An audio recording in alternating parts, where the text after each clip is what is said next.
half now. Yes, I didn't say. What are you looking so sad about, Jeff? I'm surprised at you. I mean, I'm really insulted. I mean, that's not right what you just said. What do you mean, what I just said? I mean, I'm getting a drink of water. I'm late getting home, but you talk. I said something about the greatest heavyweight champ, man. I'm a hometown man, and you talking about Joe Louis, man. Joe Louis wouldn't be nothing for me. Joe, I tell you, Joe, do you think you would have stood a chance with me? Well, one time during my career, I was on a Formula One tour. I would have been a bum compared to you.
What's happening, my people?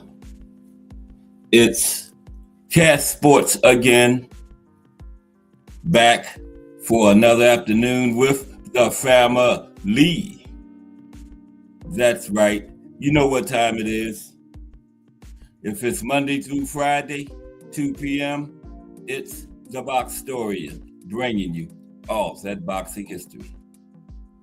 Boxing is the greatest sport of them all. That's why we love it. Can't get enough of it. Salute to everyone and welcome to another episode of Cass Sports, the Boxtorian. Today, boxing, a new year. We get a new year in this great sport of boxing. And a new year in boxing history. Yeah, today we're just going to focus on some boxing in January, some historic things that happened during the month, and some fighters that were born in January. And then we're going to take a look at some of the fighters that were born this month.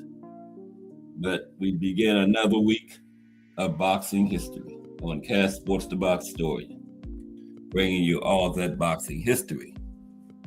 How's everyone today? Hope everyone had a great weekend.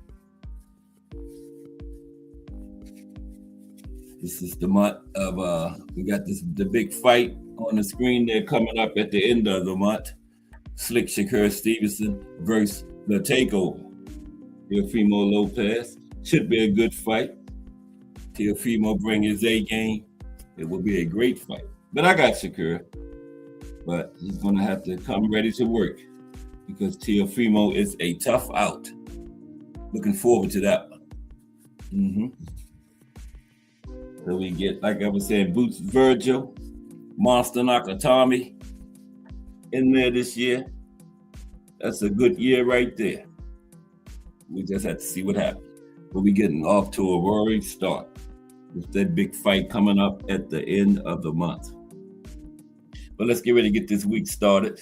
We're going to take a look at Brian Castano at the end of the week. I know Friday for the profile. Yeah, Brian Castano. He hadn't fought since the Mel fight. So we're back to the former retired boxer. So we're going to put Brian Castano in that category. So Friday, life and career of Brian Castano. We're going to look at a little history of boxing in Las Vegas tomorrow. Okay, got a good piece on that. First big fight in Las Vegas was Archie Moore. And I can't remember, we'll get to it, but Archie Moore was involved in the first big fight out there in Vegas. And we're going to talk about that tomorrow. Doc Kearns, big time manager, promoter from that era, promoted that fight. The mob was involved. It was in 1955. The mob was deeply involved in boxing at that time. Yeah, that's going to be tomorrow. But today, boxing, a new year. And of course, we're going to start it off with our fight of the day. We're going to get into that in a moment. But how's everybody? It's a new week. This is the first full week of the new year. Okay. First full week of boxing history for 2026. Okay, so let's get into the fight of the day now. Got to start it out with a classic fight. Okay, so without further ado, today's fight of the day.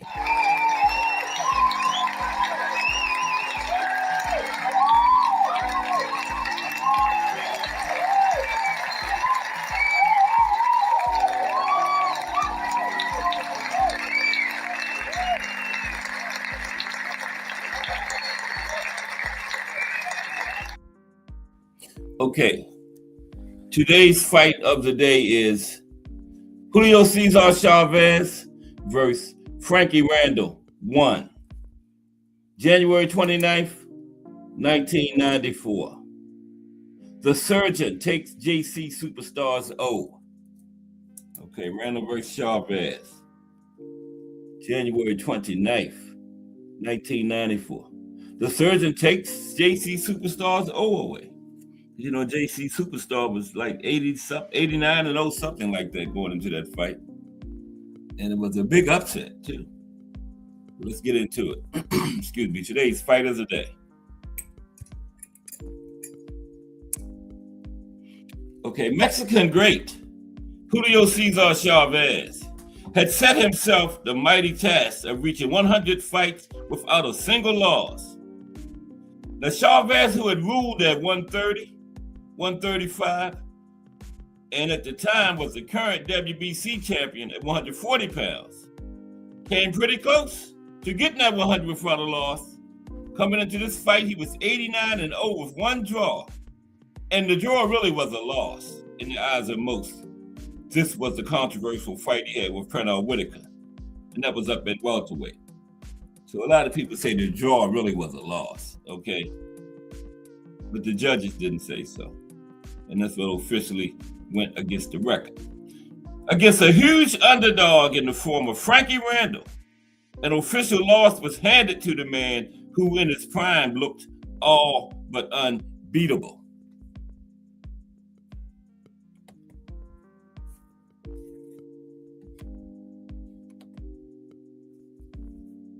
Yeah, looked all but unbeatable in his prime, JC Superstar.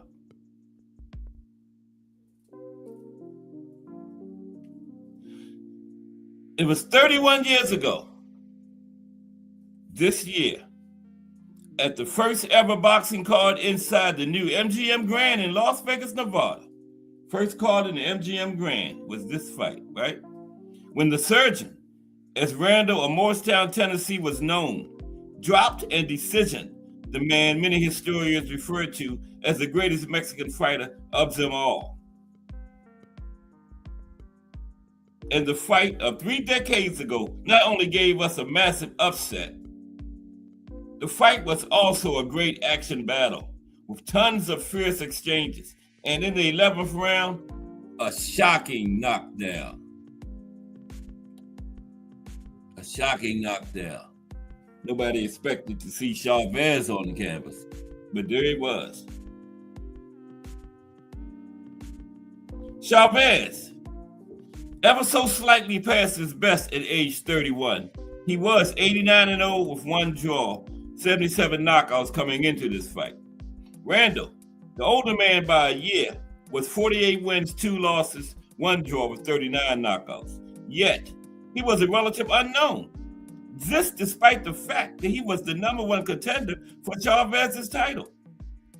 Randall, who had come up the hard way, had cut his teeth in fights with the likes of Evan Rosario and Freddie Pendleton. And Randall was hungry. Yeah, Randall had been in there with some big names, and he was hungry coming into this one. The pace was a hot one from the get-go, and it never let up.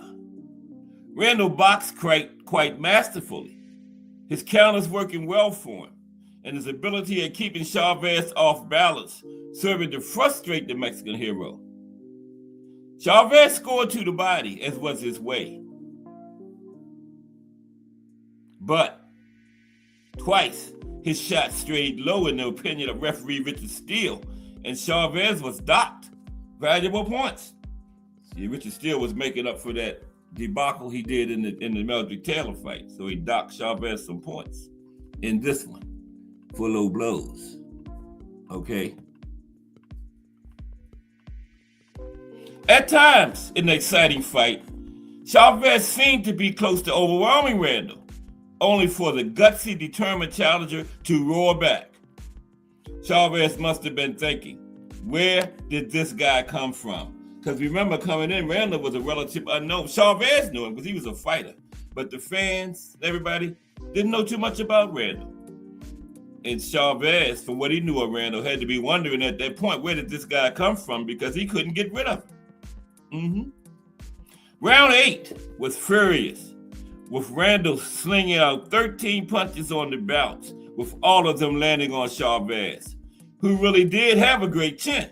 Okay, then in round 11, Randall did what no other man had ever managed at that time.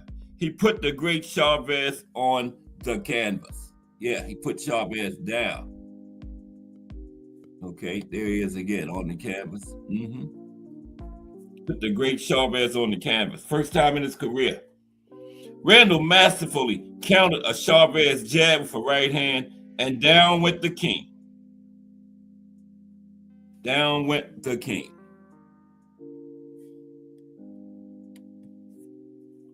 The crowd on its feet. The battle raged to the final bell. Has Chavez done enough? Not this time, Julio Don King said to the soon-to-be former champion, who shoved his promoter Don King away. It was a split decision, 116-111 and 114-113 for Randall, 114-113 for Chavez. They still tried to cheat. It should have been unanimous. One judge still even gave it to Chavez, trying to preserve that undefeated record. But Randall was so convincingly, they couldn't cheat this time, but they tried. Now, Randall has skyrocketed to the top of the boxing world. Chavez, who had zero practice when it came to being a good loser, was furious with him venting his anger at both King and Richard Steele, the referee. But the victory was most deserved by Randall, and the fans knew it. But see, Chavez was so used to them cheating for him, he was furious when the judges went against him. Like Canelo, he was so used to him getting decisions he didn't deserve that when the judges went against him rightfully, he was furious. Shoved Don King mad at the referee, but he lost. But again, he was so used to being the judges cheating for him, he was furious when they gave the decision to the opponent rightfully. Furious. Like, why didn't y'all cheat for me this time? A rematch duly came, less than 4 months later. And this time, the controversy was enormous. The fight stopped on what seemed like a pretty innocuous cut suffered by Chavez. The fight went to the cards in round 8, and Chavez won by a debatable split technical decision. Very debatable. Randall really did beat him twice. This time it was Randall who was furious. Only he had every right to be furious, okay? They stopped the fight. Chavez was ahead, and they gave him the win on a cut, right? So the two bitter rivals, they would meet again in 2004 for a third time. This time it's old men. Chavez winning the non-title affair by unanimous decision, okay? It is, though, that first fight between Randall and Chavez that fans remember the most. Sadly, Randall passed away at the far too young age of just 59, this in December of 2020. Chavez fought on until 2005, and though he had failed to get to 100-0, JC Superstar retired with a far from shabby 107 wins, 6 losses, 2 draws, 86 knockouts record, 80% knockout ratio. Randall's final numbers read 58 wins, 18 losses, 1 draw, 42 knockouts. With plenty of these losses coming when Randall was way past his best and should not even have been still fighting. Okay, but there's a fight of the day. Julio Cesar Chavez, Frankie, the Surgeon Randall. Won, and there's your winner, the Surgeon, Frankie Randall. All right. So now today is boxing, a new year.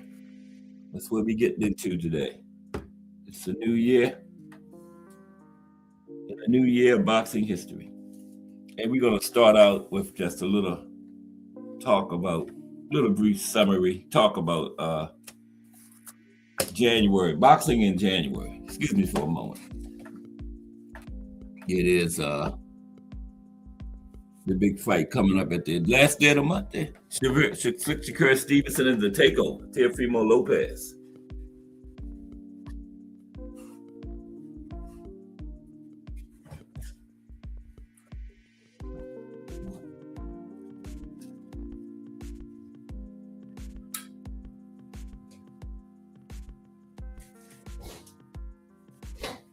Looking forward to that one. That's what we want. The best against the best. Shakur going for his 4th division, right? He got 126, 130, 135. He's going for his 4th division. Wow. Shakur might get about 5 or 6 divisions.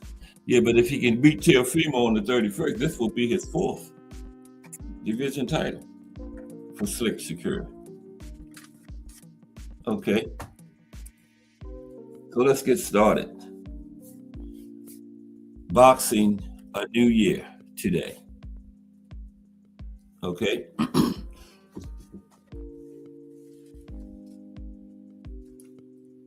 How's everybody today, though? It's the 5th, beginning of the first full week of the year.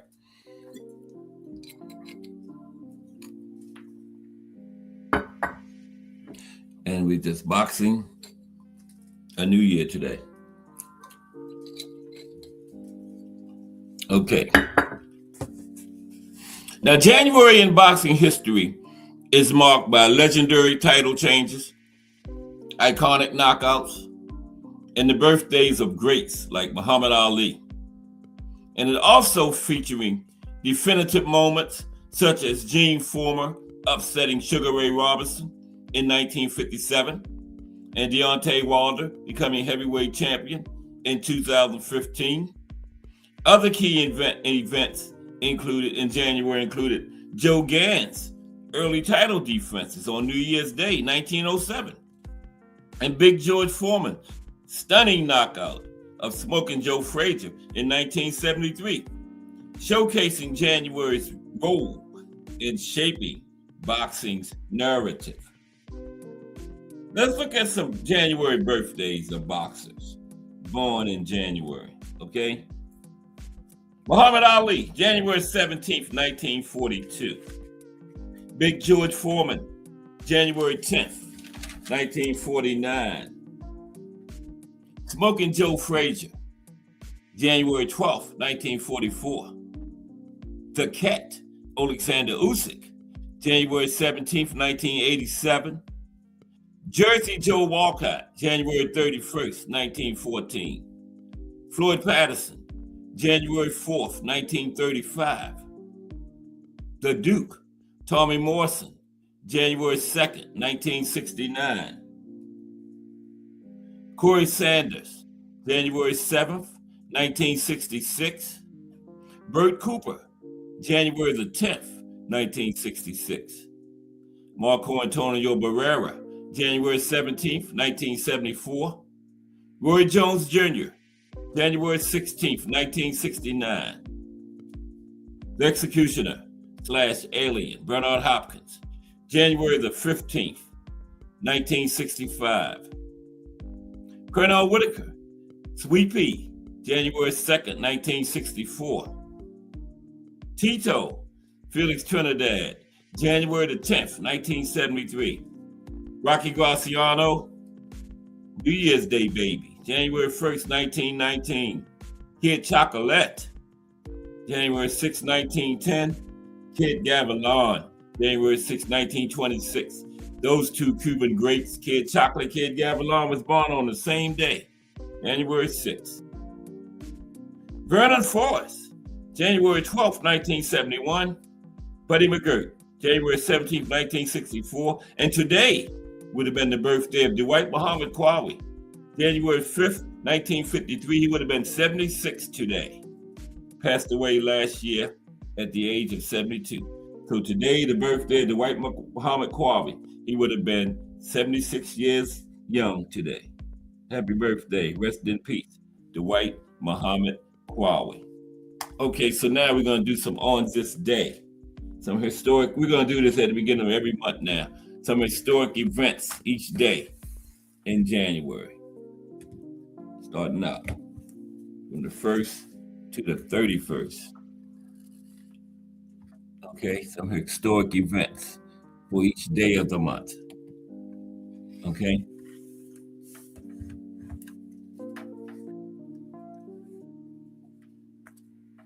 Where's everybody at today? Okay.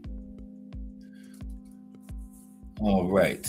Yeah, we're going to look at something historic to happen on every day of the month of January. Every month, we're going to do this at the beginning of the month. Let's be starting out with January.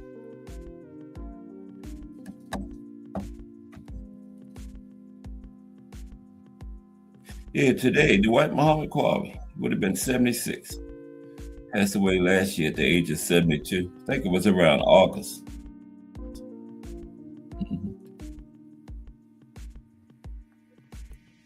We did a little thing on Dwight when he passed away, remember? Always try to do a little remembrance show on the fighters.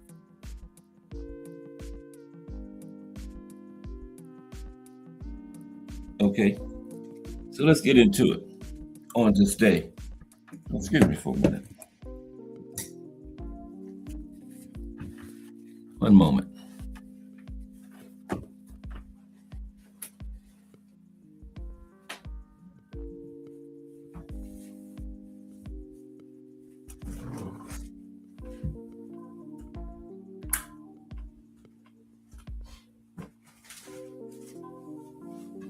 Yeah, tomorrow,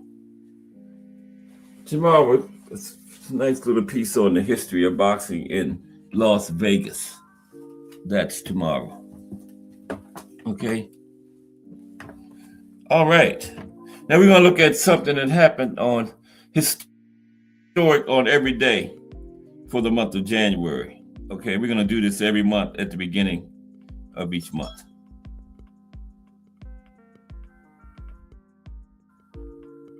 So, on January 1st, 1935, Baby Arizmendi became the first world champion from Mexico in boxing history. January 2nd, 1892. The longest boxing match under modern rules, 77 rounds between Harry Sharp and Frank Crosby.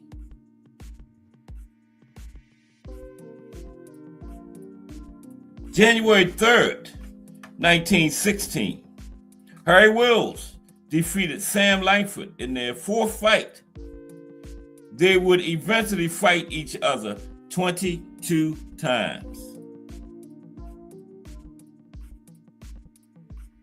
January the 4th, 1935.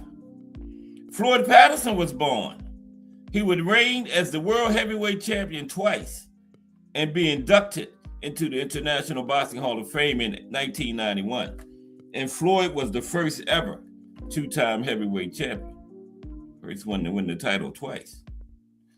And January 5th, 1953, today, Dwight Muhammad Quabi was born, world champion in two weight classes, light heavyweight and cruiserweight, and inducted into the International Boxing Hall of Fame in 2004. Happy birthday, Dwight Muhammad Quabi. Rest in peace.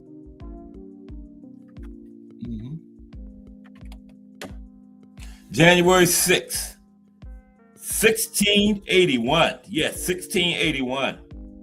The first recorded boxing match in England, arranged by Christopher Monk, the second Duke of Albemarle. His Butler versus Butcher, and his Butcher won. Yeah, if I had to put money on it, Butler versus the Butcher, I would pick the Butcher. That sounds like the more violent guy to me. And the Butcher won. January 7th, 2006. Carlos Baldomir defeated Zab Judah in an upset victory for the WBC welterweight title. And just like the Kostya Tszyu fight, Zab lost his mind after this one too. So they had won, but Carlos beat him. January 8th, 2010. Roman Karmazin defeated Dionisio Miranda as part of an IBF middleweight title eliminator. We're just going through something historic for each day of the month of January. January the 9th, 1942. Joe Louis retained his world heavyweight title against Buddy Baer. It is Buddy on the mat right there. Brother of Max Baer. Yep, uncle of Jethro from the Beverly Hillbillies. Max Baer Jr., Max Baer Sr., the fighter, is his father. So that's Jethro's uncle. And on the mat there, courtesy of Joe Louis' right hand. January the 10th, 1939.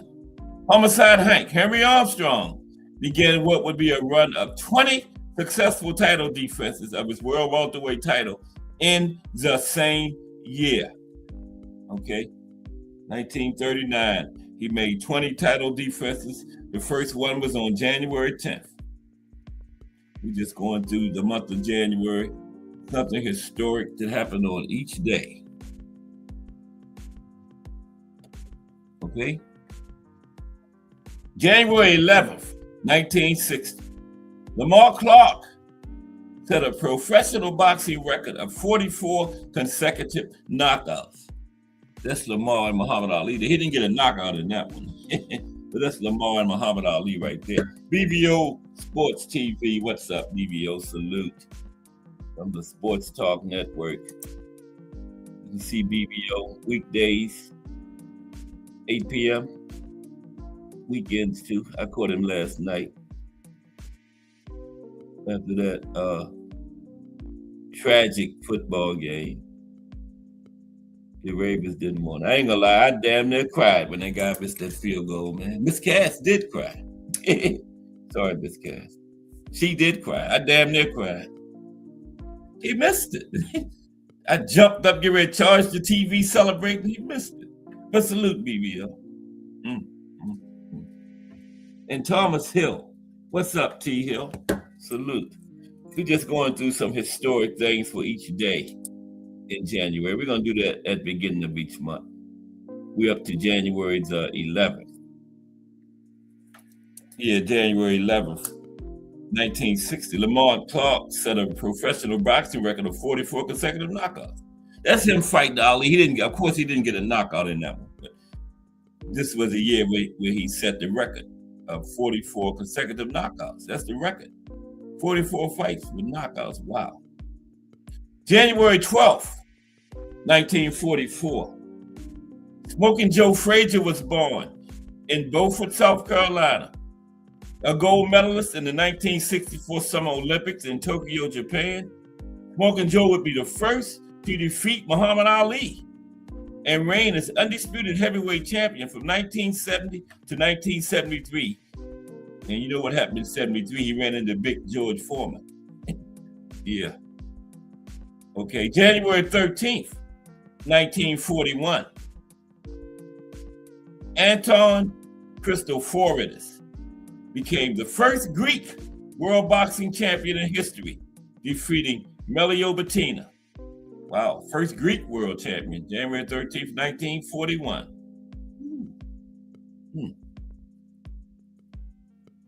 January 14th, 1979. Wilfred Benitez won his second of 3 world titles, defeating WBC World Welterweight Champion Carlos Palomino. Radar.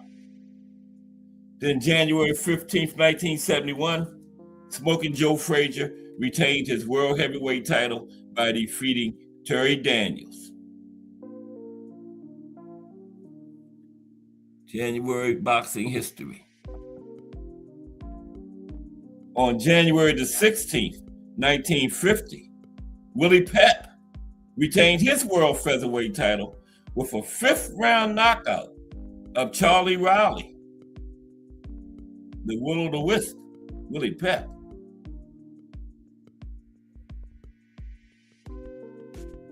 On January 17th, 1942, Muhammad Ali was born in Louisville, Kentucky.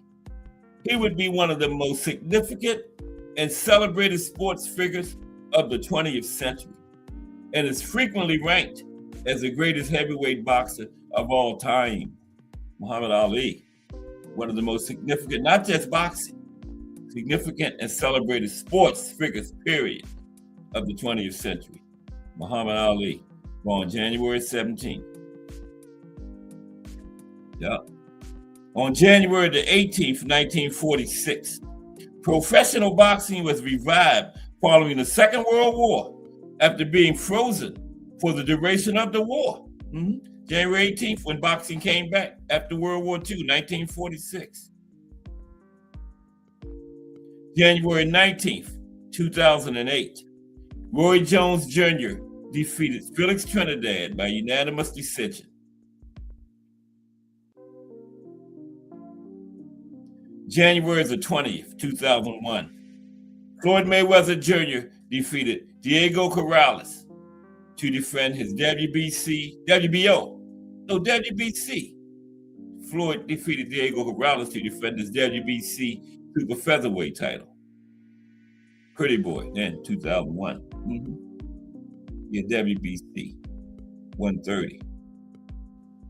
Yeah, Floyd was way down there. January 21st, 2006, the Pac-Man, Manny Pacquiao, defeated Eric Morales for the super featherweight title in their second fight, one of the greatest boxing trilogies of all time. Yes, it was Manny and Eric Morales. That was a great one. Yeah, Deacon Hill. Yeah, BBO. Yeah, that was a great one. Manny and Eric Morales. We covered that one. Okay. So January 22nd is what we up to now. Just did January 21st, right? Yeah, January 22nd, 1973. George Foreman became world heavyweight champion, defeating Smoking Joe Frazier in the first fight, televised by HBO Boxing. HBO's first boxing telecast was the one when George Foreman demolished Joe Frazier in 2 rounds, 6 knockdowns. Wow. January 23rd, Well, that's George Foreman and Ron Lyle right there, though. That happened in January, too. January 23rd, 1967, Emil Griffith retained the world middleweight title by defeating Joey Archer. January 24th, 1976, now this fight right here on the screen. Big George Foreman defeated Ron Lyle after being knocked down twice in the 4th round. Yeah, it was a lot of knockdowns in that fight. Them two big monsters went at it, man. 5-round fight. Fight of the year, too. Mm-hmm. Yeah, it was like 5 or 6 knockdowns, and we thought Foreman had Lyle out of there, then Lyle came back. He knocked Foreman down twice in the 4th. We thought Lyle had Foreman, then Foreman came back and finally stopped Lyle in the 5th round. They was throwing some haymakers. January 25th, 1939, Joe Louis retained the world heavyweight title by defeating John Henry Lewis. Yeah, that was his friend. He gave John Henry the fight because they were getting ready to take John Henry's license because John Henry was totally blind in one eye and he was losing sight in the other one. So Joe Louis helped his friend make one more good payday. And Joe was so nice to him. He knocked him out in the 1st round so he wouldn't have to hurt him too bad. Mm-hmm. What a friend. Yeah, what are friends for? Gave him a nice payday and knocked him out in the 1st round so he wouldn't have to hurt him too bad. Mm-hmm. Yep. January 26, 2002, Vernon Forrest defeated Shane Mosley in an upset victory for the WBC welterweight title. I think Vernon beat Shane twice, didn't he? Didn't they fight again? Mm-hmm. Yeah, that was a big upset. Mm-hmm. January 27th, 1953, the old mongoose, Archie Moore, retained his world light heavyweight title over former world champion, Joey Maxim. That was the rematch because Archie took it from him in the 1st fight. Yeah. January the 28th, 1974, Muhammad Ali defeated Joe Frazier in their 2nd of 3 fights by a controversial decision. Yeah, Joe and Eddie Futch said Ali kept holding behind the head too much and everything. Eddie Futch was furious about that. And in that 3rd fight, he got a new referee nobody had ever heard of too much. So Ali and them couldn't influence him and stuff, right? And the referee told Ali, like the 2nd round, he grabbed Ali's neck and said, you ain't gonna be none of that. And yeah, took that away from Ali. Because Eddie and Joe stressed that in the 2nd fight. Ali did a lot of holding and they didn't penalize him for it, not one. Mm-hmm. January 29th, 1994. This was the fight of the day here. Frankie Randall defeated Julio Cesar Chavez for the WBC World Junior Welterweight title, giving Chavez his first defeat in 91 pro fight. He had a draw. Something like 90-0 or something like 89-0, something like that. And he should have had a loss already because Sweet Pea beat him. That was the draw, I remember. And they tried to cheat that one. One judge gave it to Chavez. That was clearly unanimous for Randall. They tried to keep that old, but Randall, it was one of those things where Randall was so convincing they couldn't cheat that time. But one judge actually gave it to Chavez. They tried. They tried. January 30th, 1982. But nothing against Chavez. He was a great fighter. He wasn't no 89-0 though. He had been lost years ago. January 30th, 1982. Wilfred Benitez retained his WBC World Junior Middleweight title by defeating the legendary Roberto Duran. Yeah, Wilfred fought 3 of the 4 kings. He beat Duran, lost to Sugar Ray and Hearns, but he never fought Hagler because Hagler never fought at nothing but middleweight. Wilfred didn't go past 154. Hagler and King Carlos Monzon fought at middleweight their whole entire careers. And finally, January 31st, 1983, Rafael Orono retained his WBC World Junior Bantamweight 115 championship over Pedro Romero. And there you have it, little history for each day in January. We're going to do that at the beginning of each month. And today is Dwight Muhammad Kwame's birthday, January 5th, 1953. He would have been 76. No, 73. 73. But he passed away last year at 72, remember? Yeah, Dwight. We did a little thing on him when he passed. Yeah. Okay, so now we're gonna look at, since it's a new year, we're gonna look at some of the best years in boxing history. Okay. 10 of the best years, most significant years in boxing history now. 10 of the most significant years in boxing history. Of course, that was one. That's Boom Boom and Duke Koo Kim. That's what's the catalyst for going from 15 rounds to 12. And that tragedy happened. Duke Koo Kim eventually died like 4 or 5 days after the fight. And they went to 12 rounds. Not right away, but by the end of the 80s, they had went to 12 rounds for championship fights. Because back then they was 15. Mm-hmm. And they said, well, 15 rounds is too long to be taking all that damage. So, but yeah, Duke Koo Kim, they thought Boom Boom was going to get rid of him fast. But Duke Koo Kim stood in there and took that punishment for 15 rounds. 14, he got knocked out in 14, but he went down on the knockout, but then he got up and walked to his corner, and that's when he collapsed and went unconscious and never regained consciousness. Took him out of there on a stretcher, and he eventually died. I think it was like 4 or 5 days later in the hospital. But yeah, that was one of the most significant years in boxing history, because that changed boxing from 15 rounds to 12 rounds for championship fights. They already had 10, 12, and 15. 10 and 12 for non-championship fights back then. Mm-hmm. But you're going for a title, you had to go 15. Yep. I think that was a good thing. Yeah, because that's a long time. The championship rounds was 13, 14, and 15 back then. But them guys could do it, Back in the 40s, 30s, they was fighting 15 rounds 2 or 3 times a week. Seriously. Mm-hmm. Some guys fighting a couple times a day.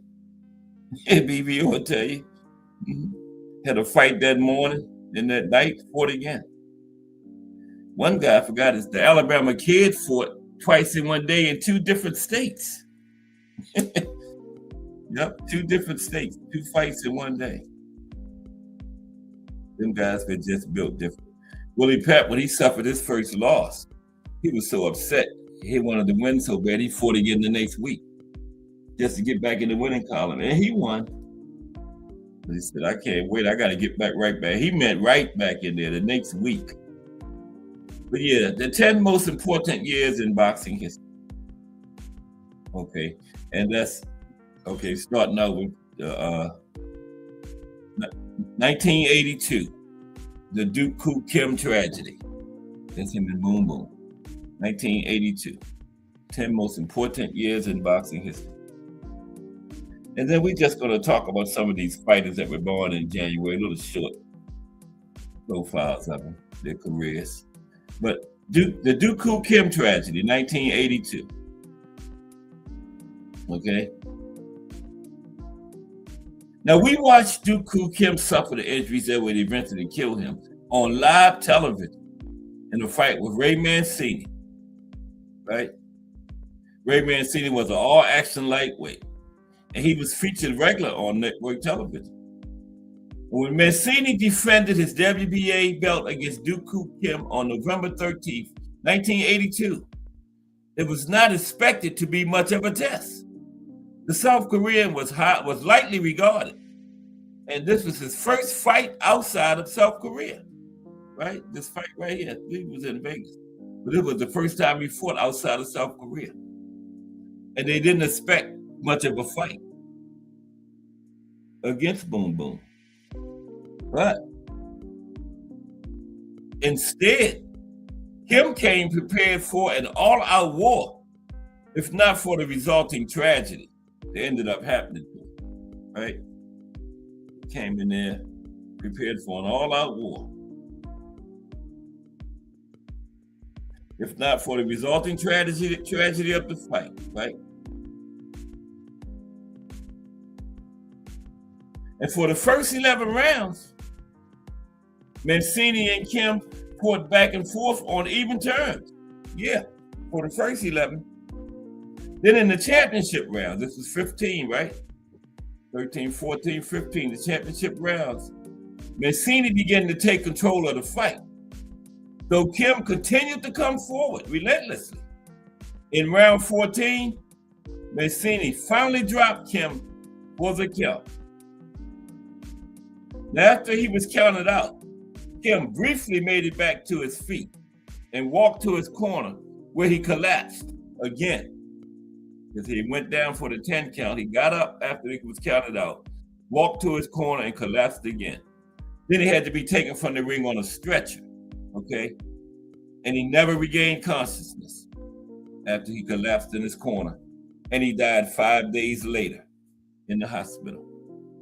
Now, the tragedy of Kim's death was the catalyst for reducing championship fights from 15 to 12 rounds, which was one of the most significant changes in the history of the sport of boxing. Yep, that was it right there, the Koo Kim tragedy.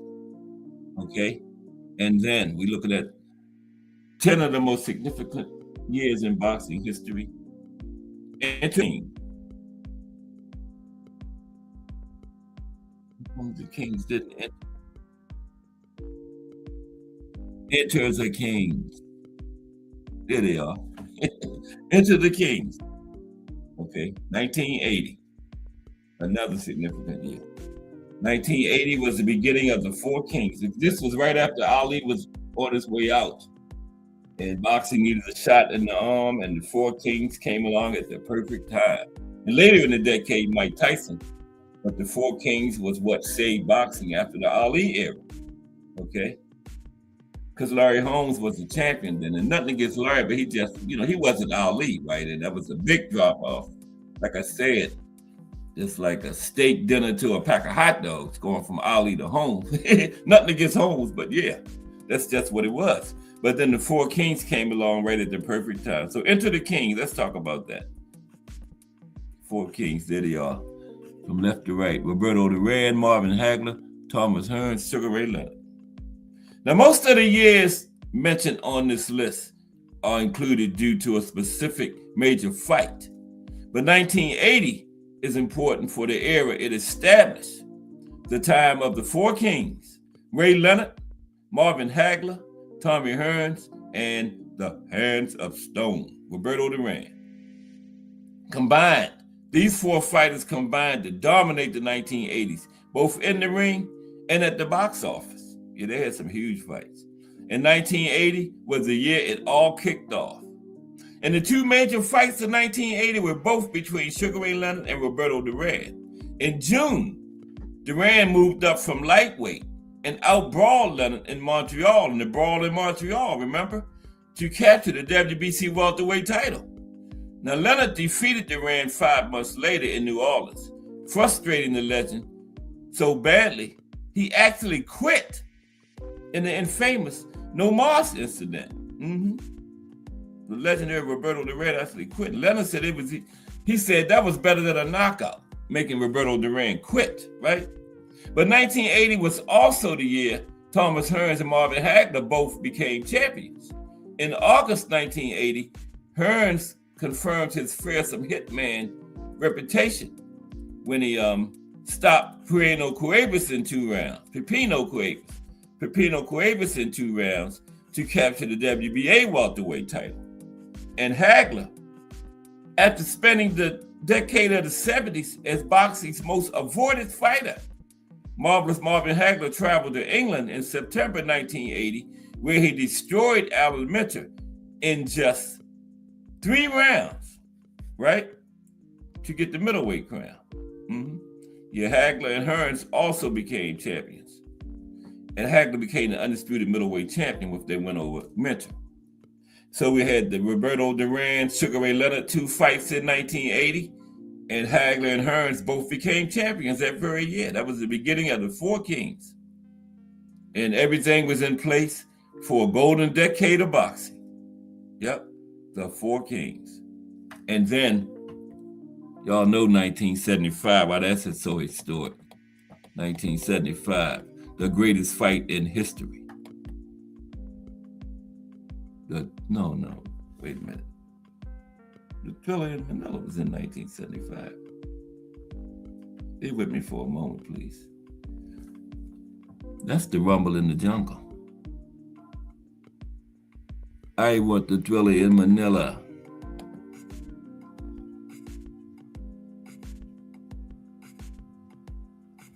Okay. There it is. I went too far up. There we go. The Thriller in Manila, 1975.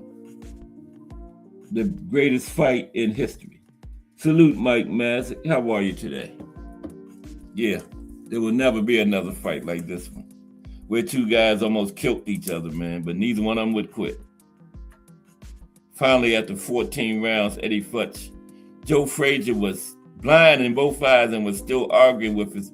Eddie Futch was talking about stopping, and Joe Frazier was still arguing with him to keep fighting.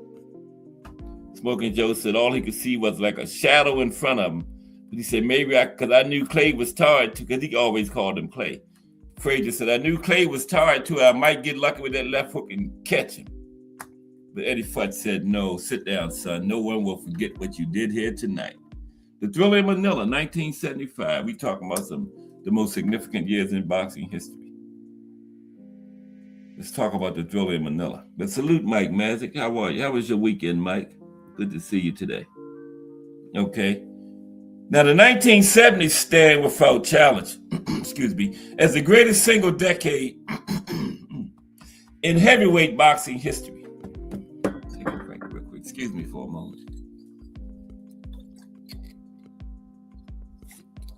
Okay. Yeah, 1970s is no doubt the greatest decade for heavyweights. It's not even arguable. In 1975 was the year the 70s reached its pinnacle. In October of that year, Muhammad Ali and Joe Frazier traveled to Manila in the Philippines for Ali to defend his heavyweight crown against Smoking Joe, his greatest rival. This was the third meeting between the two, fighting mid-morning local time, so it could be prime time in the United States. The two legends waged the greatest heavyweight title fight of all time. I say the best fight in any weight division of all time. So much has been written about this fight over the years.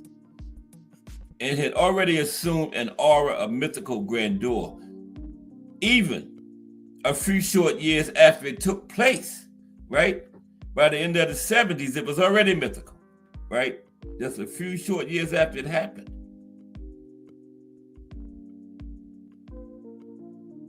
It contained two perfectly matched opponents, neither with a single drop of quit or compromise in them, neither one of them, and especially against each other, right?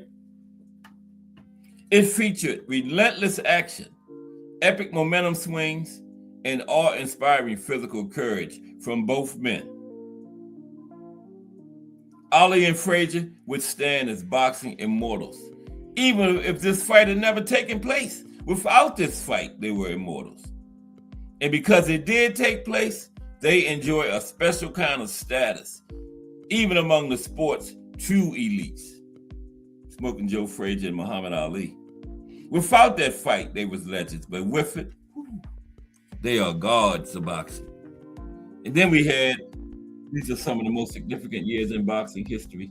1921 was the first $1 million gate. Look at that, man. Look at all them people in that place. The first $1 million gate.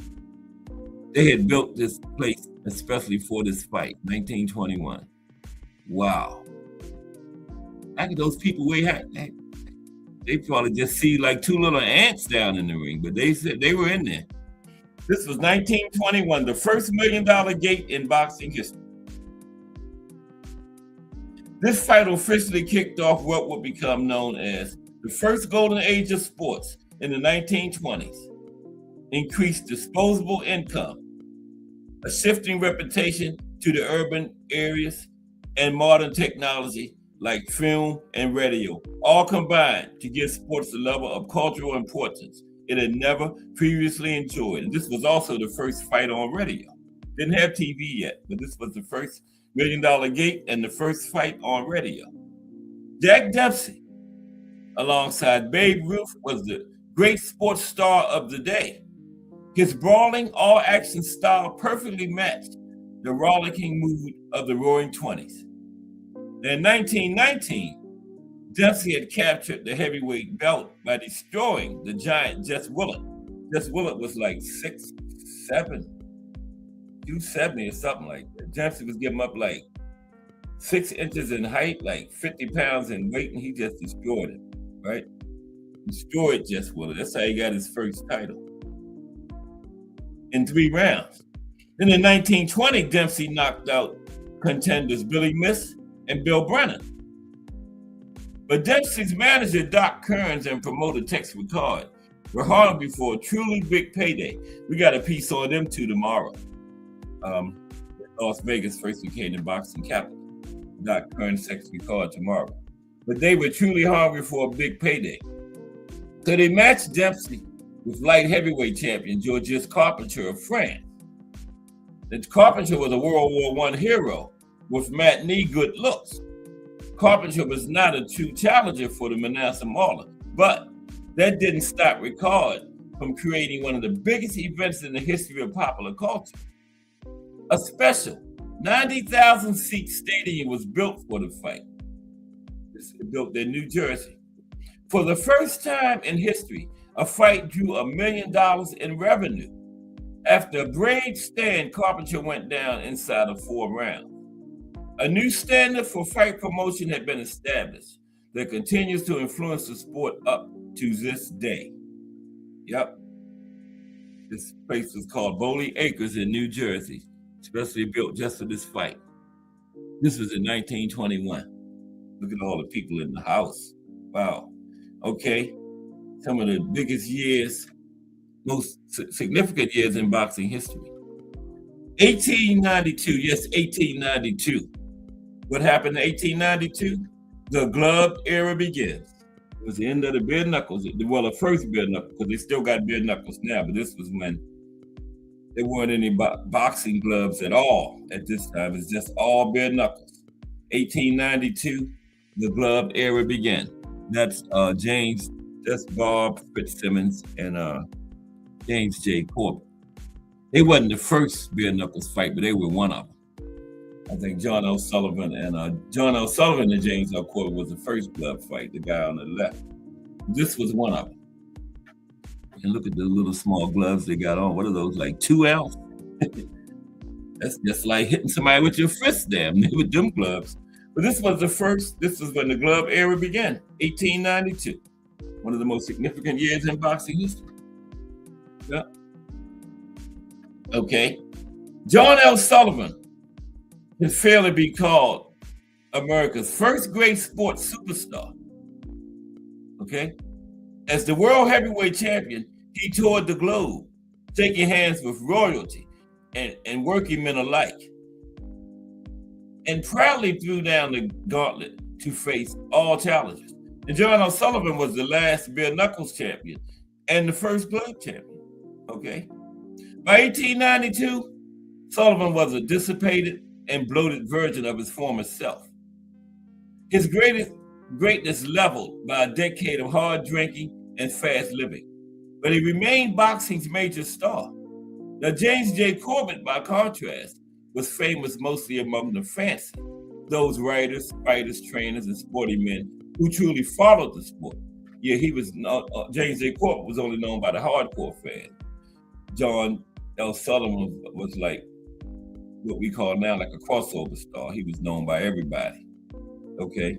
Now, Corbett was a strong and athletic tactician, highly technical and scientific in his approach.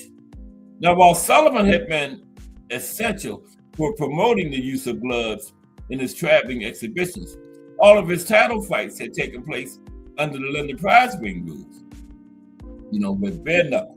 Now, against Corbett, he agreed to face off with gloves under the Marquis of Queensberry rule.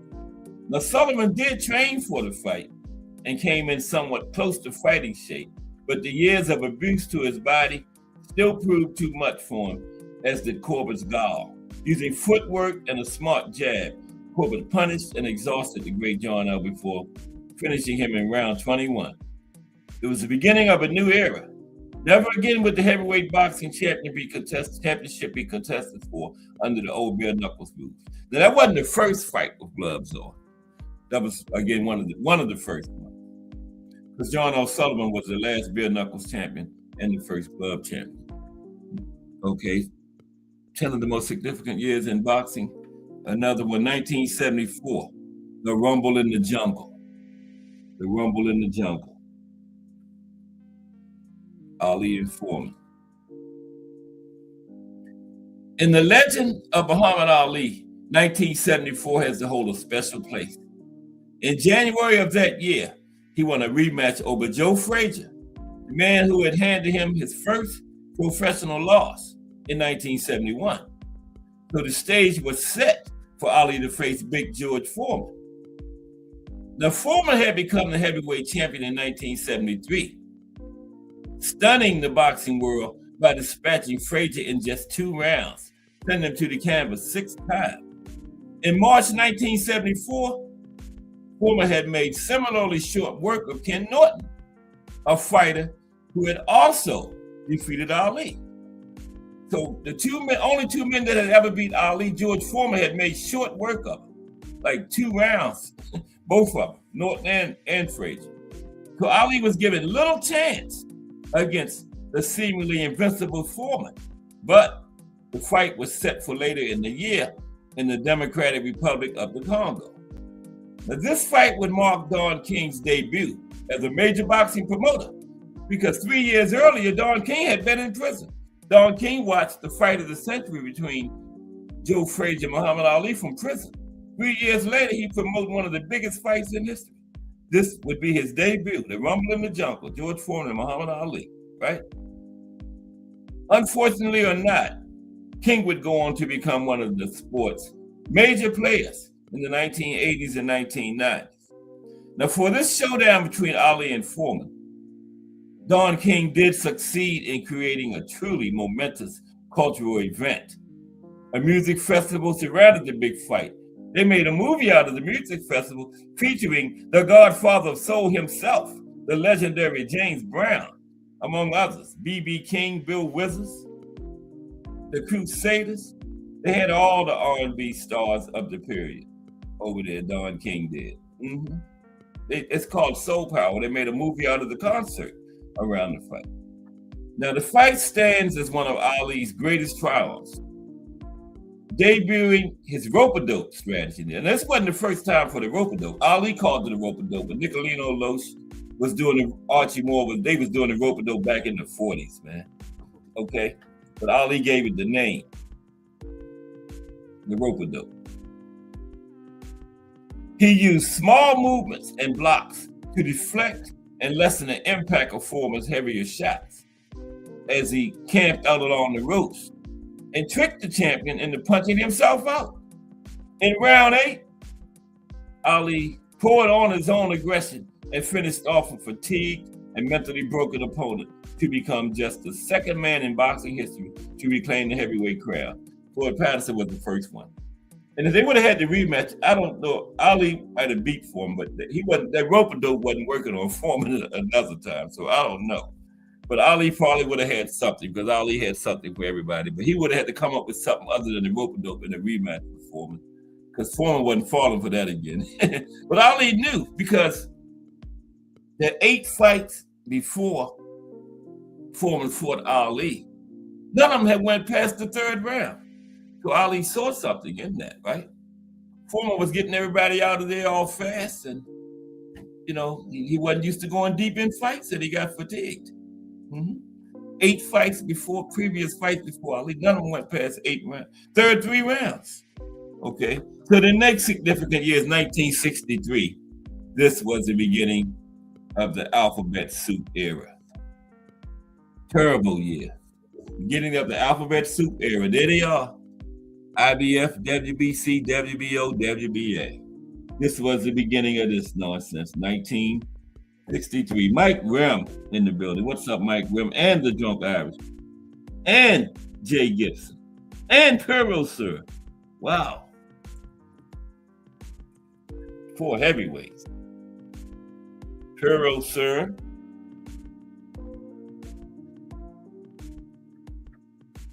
Jay Gibbons.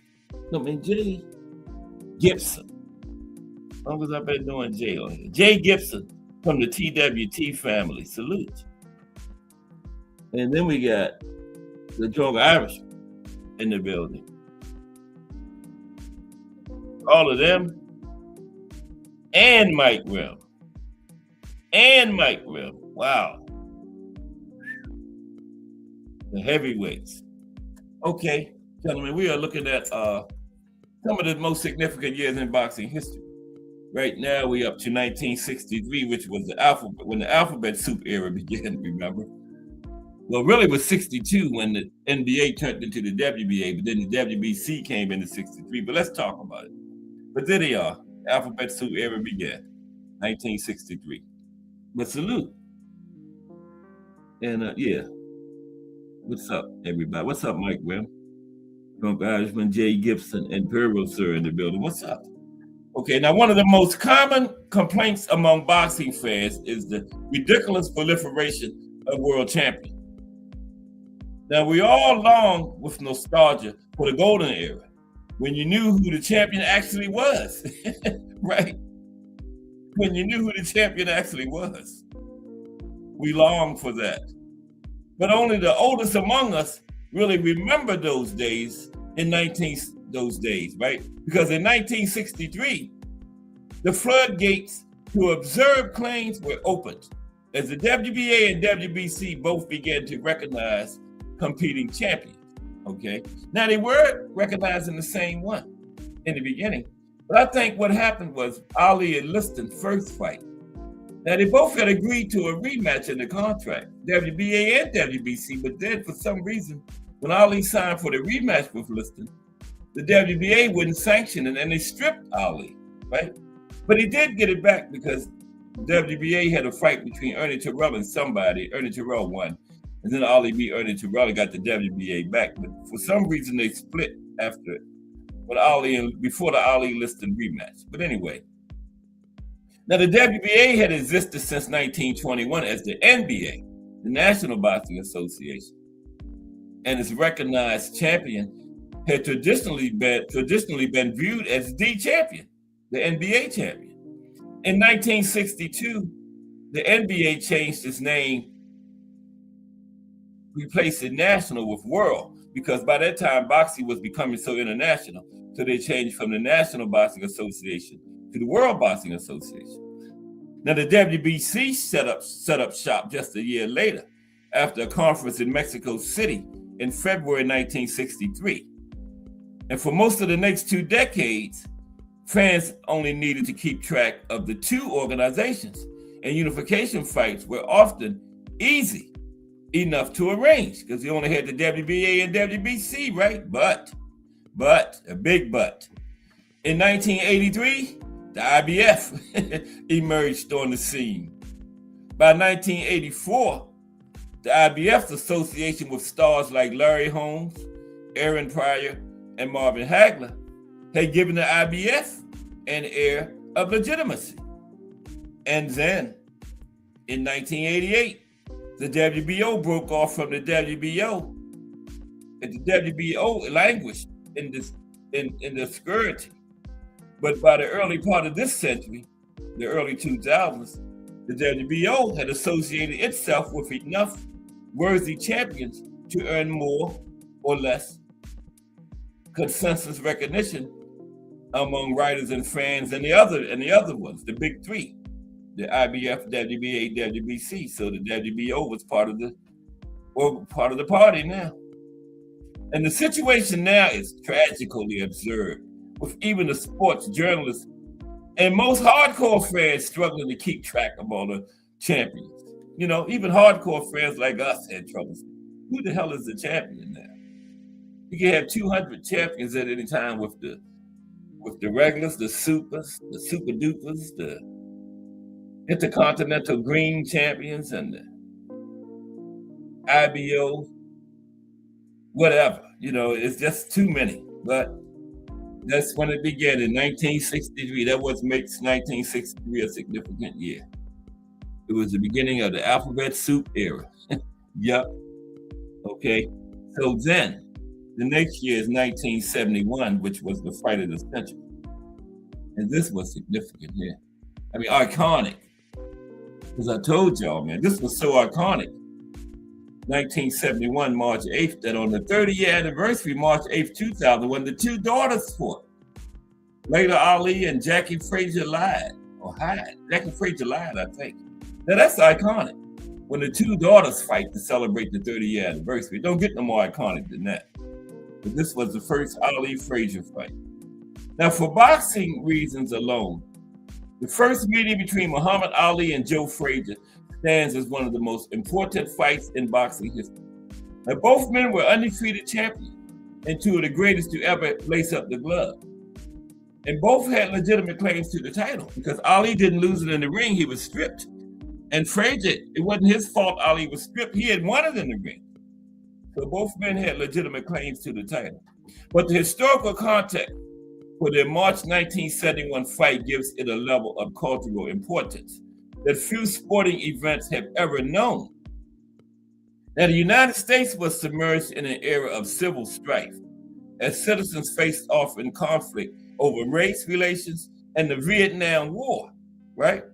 Now, Ali had become a symbol for the progressive revolutionary side of that equation, embracing Black nationalism and refusing induction into the army. So Ali was a major player in the race relations and the Vietnam War controversy that was going on in the country, right? So, and the latter stand, refusing induction, had caused him to be stripped of his titles in 1967, and he took his passport and everything. They wouldn't let him fight here, overseas, anywhere, okay? And so by the time Ali was reinstated to fight in 1970, Joe Frazier had emerged as a dominant champion in his own right. And when they had the tournament for Ali's titles in 67, Frazier actually supported Ali and boycotted the tournament. Frazier didn't participate. He got the titles from Jimmy Ellis after the tournament.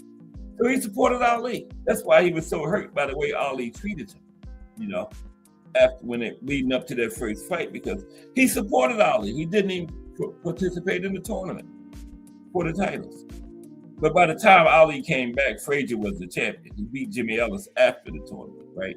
So, deserved or not, Frazier became the hero to the nation's more reactionary element who opposed Ali. And Frazier didn't want that role. The war people, Frazier became their hero.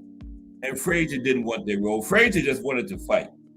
But wanted to or not, he was thrust into that role.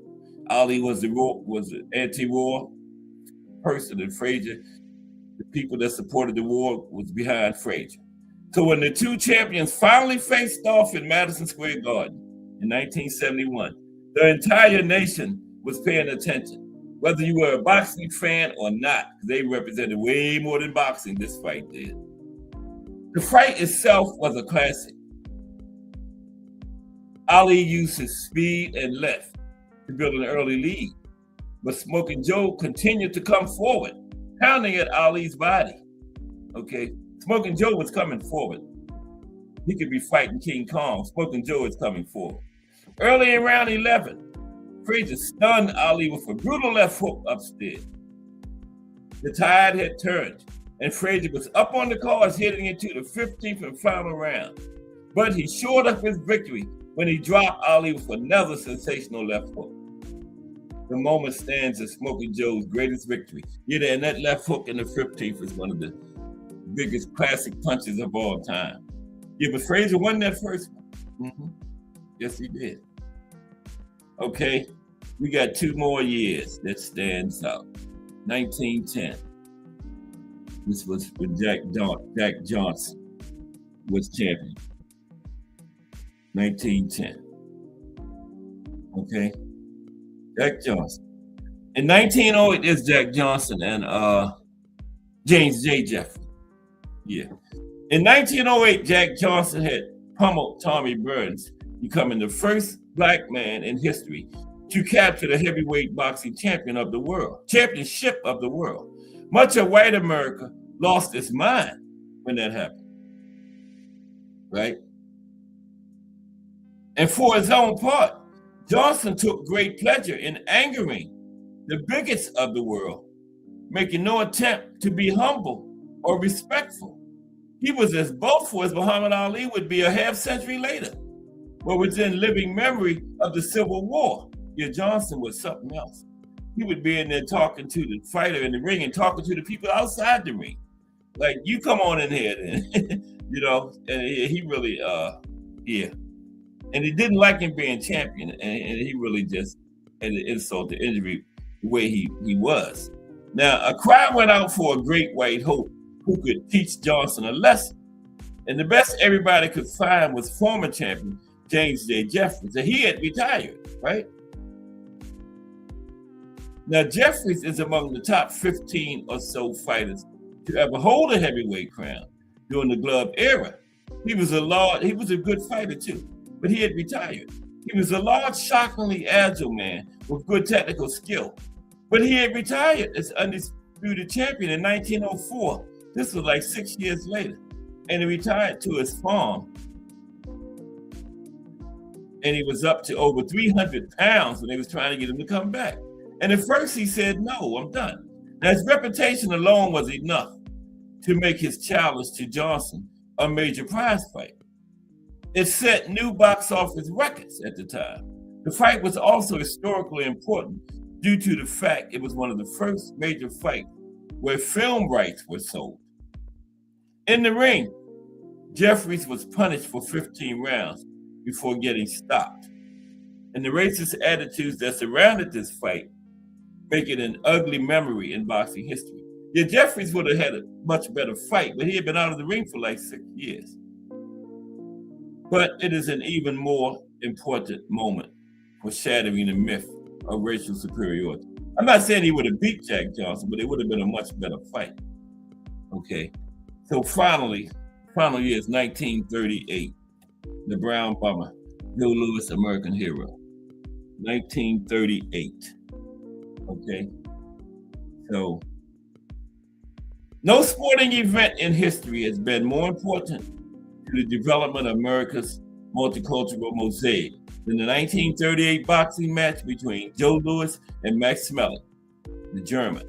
With World War II looming on the horizon, white America embraced the black man as its guide. Louis had become heavyweight champion in 1937 when he knocked out James J. Braddock, but his 1936 loss to German Max Schmeling still hung heavy on his mind. He publicly declared he would not feel like a champion until he got Max Schmeling back in the ring and defeated him in a rematch. Now, the Nazi government of Germany had seized upon Schmeling's victory as a propaganda bonanza, using it as evidence of Germany's racial superiority. With World War II looming, the 1938 rematch between Louis and Schmeling took on international importance. Joe Louis was even called to the White House by the President of the United States and told how important it was for him to beat Max Schmeling in this fight. That's how everybody was looking at this thing, right? And Max Schmeling was not a supporter of the Nazis, but he was German, so everybody just equated him to him, and he was hated. But he never supported the Nazi cause, right? Yeah, when Louis visited the White House, President Roosevelt told him, Joe, we need muscles like yours to beat Germany. He told him how important it was for him to win this fight against this German fighter. Okay? So for his own part, Schmeling appeared to have been an honorable sportsman, caught in an ugly political situation. He would later personally save the sons of a Jewish friend during the Holocaust and keep the story secret for decades after apparently due to modesty, right? On the June night when Smelling faced Lewis at Yankee Stadium in New York, the young champion was an improved boxer, having learned painful lessons in the earlier fight, because Smelling was the first fighter to use film, and he saw how Joe Louis curved that left hand low, and he caught him, went over top of that and caught him like the 4th round. He didn't stop him until like the 12th, but Joe Louis never recovered from that first knockdown in the 4th round, right? But Louis learned from that first fight, and he savaged Smelling like history's own tidal wave, dropping the German 3 times and stopping him in round 1. Smelling spent weeks in the hospital from a 2-minute fight. Yep. And that's it. There you have it. 10 of the most significant years in boxing history. Okay. Now we got some boxers that were born in January. Let's talk about them a little bit. We're going to get some link time in like 10 minutes. The first one is Vernon Forrest. Vernon Forrest. Vernon was born on, come on, Vernon. January 12th, 1971. That's my brother's birthday. And today's the birthday of Dwight Muhammad Qualley. He would have been 73 today. He passed away last year at 72. January 5th, 1953. Happy birthday, Dwight Muhammad Qualley. R.I.P. Rest in peace. Okay, let's talk about Vernon briefly. Vernon Forrest. Yeah, he was murdered at a gas station getting gas. The guy got his money and ran off, and then Vernon made the mistake of chasing behind the guy. Just let the money go, man. And when he chased the guy, the guy had somebody else waiting too, and they murdered Vernon. Yeah. He left his little nephew at the gas station. He chased behind the guy. He should have just gotten the car and left. You can get more money, but you can't get no another life. You know. It's over. It's over. Yep. But Vernon Forrest. But he did have a weapon in his car, so he grabbed his weapon and chased after the guy.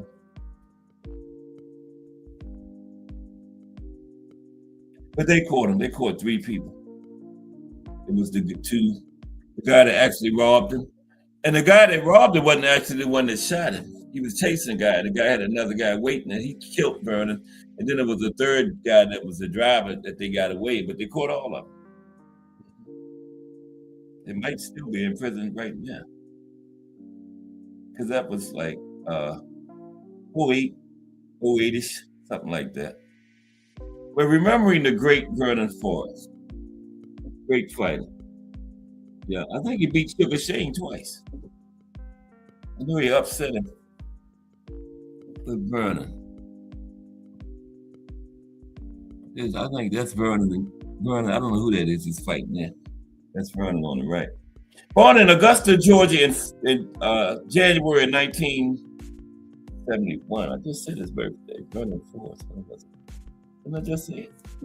January 12th, 1971. Yeah. Vernon Forrest had obvious talent as a boxer, and he fought a successful amateur career on his way to competing in the 1992 Olympic Games held in Barcelona, Spain.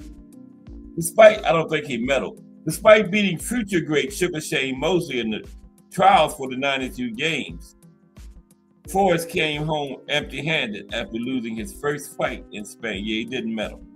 Upon turning pro after the Olympics in late 1992, Forrest began a quest to show how good he really was. Now, stylish boxer, who some experts say reminded them of the incomparable Sugar Ray Robinson, the way Vernon held his hands, the same way as Sugar Ray held his. Vernon punched his way to a 31-0 record, 31 out the gate, and 0. Now, boxing at 140 pounds early on, Vernon fought Raoul Frank for the vacant IBF welterweight belt in August of 2000. It was his first title shot, August of 2000. The fight was declared a no contest due to an accidentally caused cut, and the two met again. This time, Vernon won a UD over 12 rounds and captured his first world title with IBF. No, it was his first title. Now looking to solidify his status as a real champion, Vernon, aged 31, fought the already established Shane Mosley for the WBC 147-pound crown in January 2002 in New York. So he moved up to 147 to fight Sugar Shane for the WBC belt. Now, big underdog coming in, despite how he'd beaten Mosley as an amateur in the Olympic trials. Forrest hammered Sugar Shane on the way to a unanimous decision win over 12 rounds, almost stopping Shane along the way. The Viper was now a big-time player. Sugar Shane never had lost as a pro, was truly stunned by the loss. Now, repeating his feat 6 months later in Indianapolis, Forrest destroyed Sugar Shane's aims of avenging his sole loss as a pro. Amazingly, so he beat Sugar Shane again. Amazingly, now set for stardom off his 2 wins over Shane Mosley, Vernon was to lose his next 2 fights, shocked in 3 rounds by the wild and underrated Nicaraguan Ricardo Mayorga. Vernon was upset in January 2003.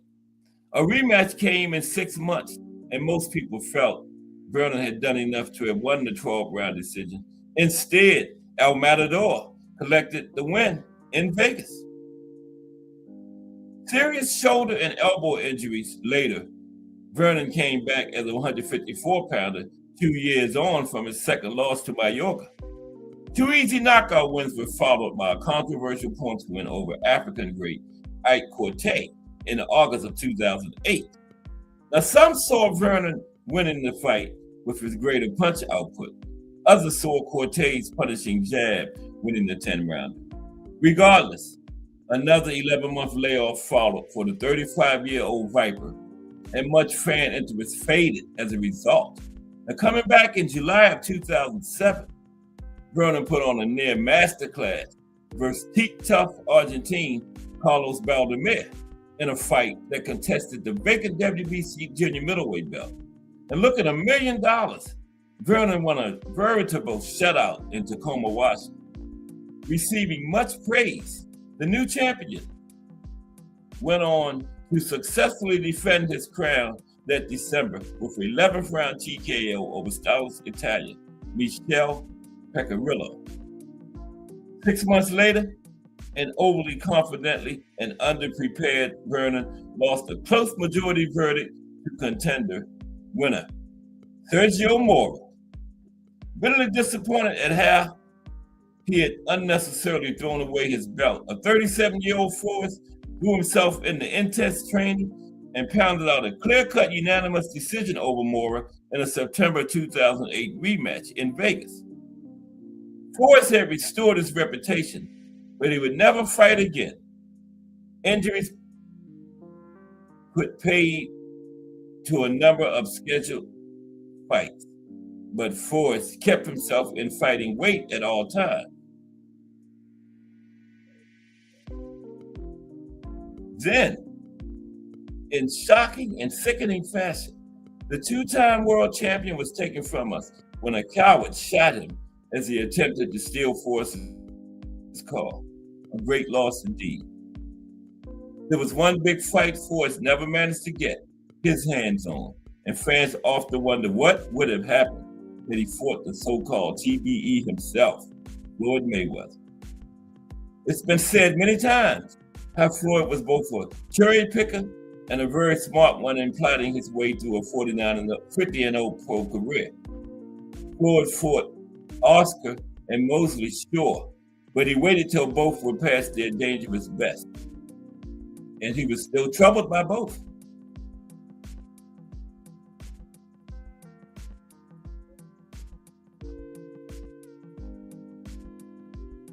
But it's down to debate and nothing more. But it really does take a very strong argument to convince many fans that Floyd would have been able to overcome a peak Vernon Forrest.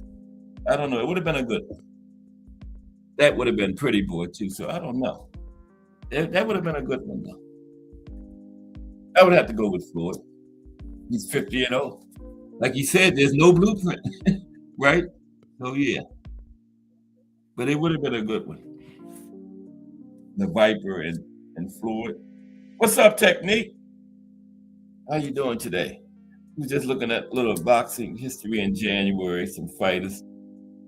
We got some more fighters, but we haven't had any link time in a while. I'm gonna put the link in. Somebody wanna come top it up for like a half hour or so. 4 o'clockish. But how's everybody? It's Monday. We got a nice thing on history of boxing in Las Vegas tomorrow. Doc Kearns. He was Jack Dempsey's manager, but he had a lot. He was still going strong in the 50s. Doc Kearns. So we're going to talk about, and I think Archie Moore and Joey Maxim, was it? Archie Moore and somebody was the first really big fight in Vegas. We're going to talk about that tomorrow. Really good piece. Boxing in Las Vegas, the capital of boxing. Ricky Ellis, she trying to make it Riyadh, Saudi Arabia.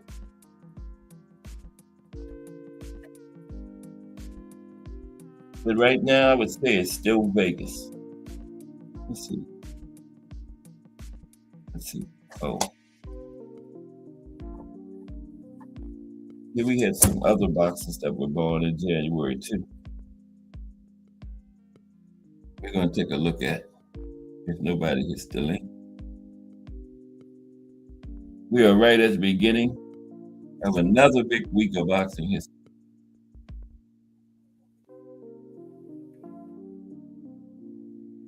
At the big fight at the end of the month, Teofimo and Shakur. Teofimo bring his A game. That's going to be a good fight, man. I like it. I like it. That one. That's what we wanted. The best against the best. And hey, and actually no more than that, Teofimo and Shakur. What we want. Okay. Here's the link. Now I got some other fighters from it was born in January. We have Vernon Forrest. We did Vernon. Corey Sanders, South African fighter. Corey was born on January 7th, 1966. Yep. That would make Corey, 60 this year. Wednesday. His birthday is Wednesday. 60, right? 66 to 20, 26, yeah, 60. I can count, yeah. Corey Sanders will be 60 Wednesday. Yeah, South African fighter, Corey. Of course, he's retired. He's still fighting at 60. I don't know though, Roberto Duran. I might say he's still down there in Pan. Roberto in his 70s.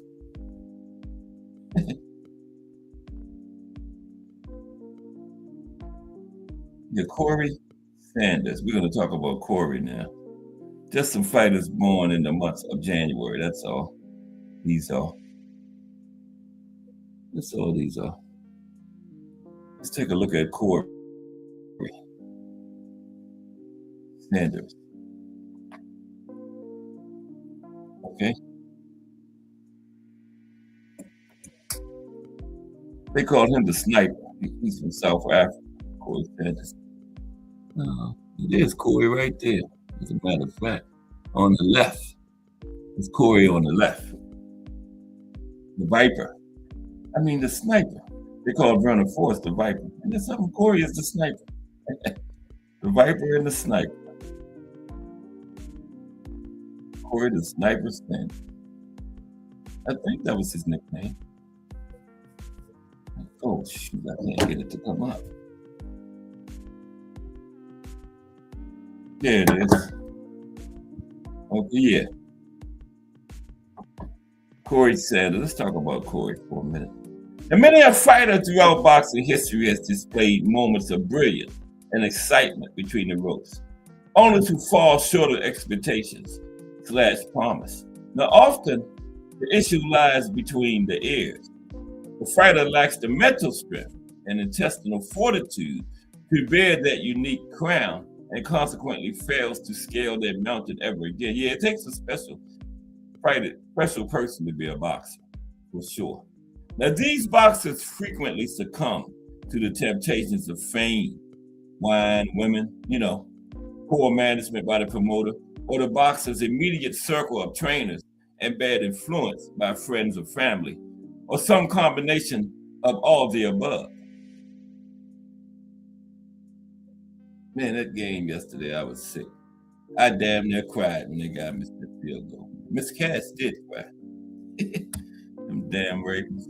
Yet, these fighters still fascinate because they often overcame huge odds to achieve thrilling upsets and did so with remarkable technique. Even when they failed to deliver as the moment became too big. Now, Corey the Sniper Sanders represents a prime example. Cornelius Johannes Corey Sanders was a South African heavyweight who competed from 1989 to 2008. Now, Sanders grew up in Brit, South Africa, and was of Afrikaner descent. Sanders' athleticism was manifest from the day he learned to walk. As a schoolboy, he stood out as a gifted athlete, playing cricket and rugby at a level high enough to be recruited to national level competition. He was known for his speed, as well as an outstanding youth sprinter who broke 11 seconds in the 100 meters in his teens. That's pretty good. Later, he honed his golf game to near professional standard. A scratch golfer who competed in pro-am tournaments. Yeah, he was a versatile athlete too. Cricket, rugby, golf, boxing. He was a sprinter. Now, Sanders went on to become a talented amateur and pro heavyweight fighter, standing 6 feet 4 inches tall with an imposing physique, strength, and uncanny natural athleticism. Sanders developed a menacing punching power from a left-handed stance that transformed him into one of the most frightening boxers of his era.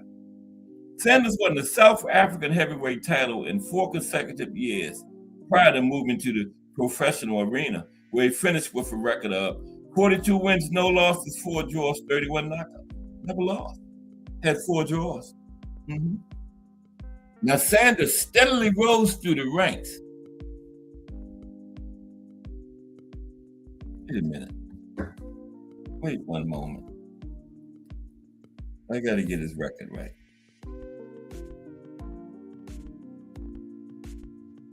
Corey Sanders. That ain't right. He was not undefeated. Stay with me for a moment, please. We got to get Corey Sanders right. Box right. Oh, come on, man. Let me say come up Aaron Rodgers, man. I can put his phone in the trash. Aaron Rodgers.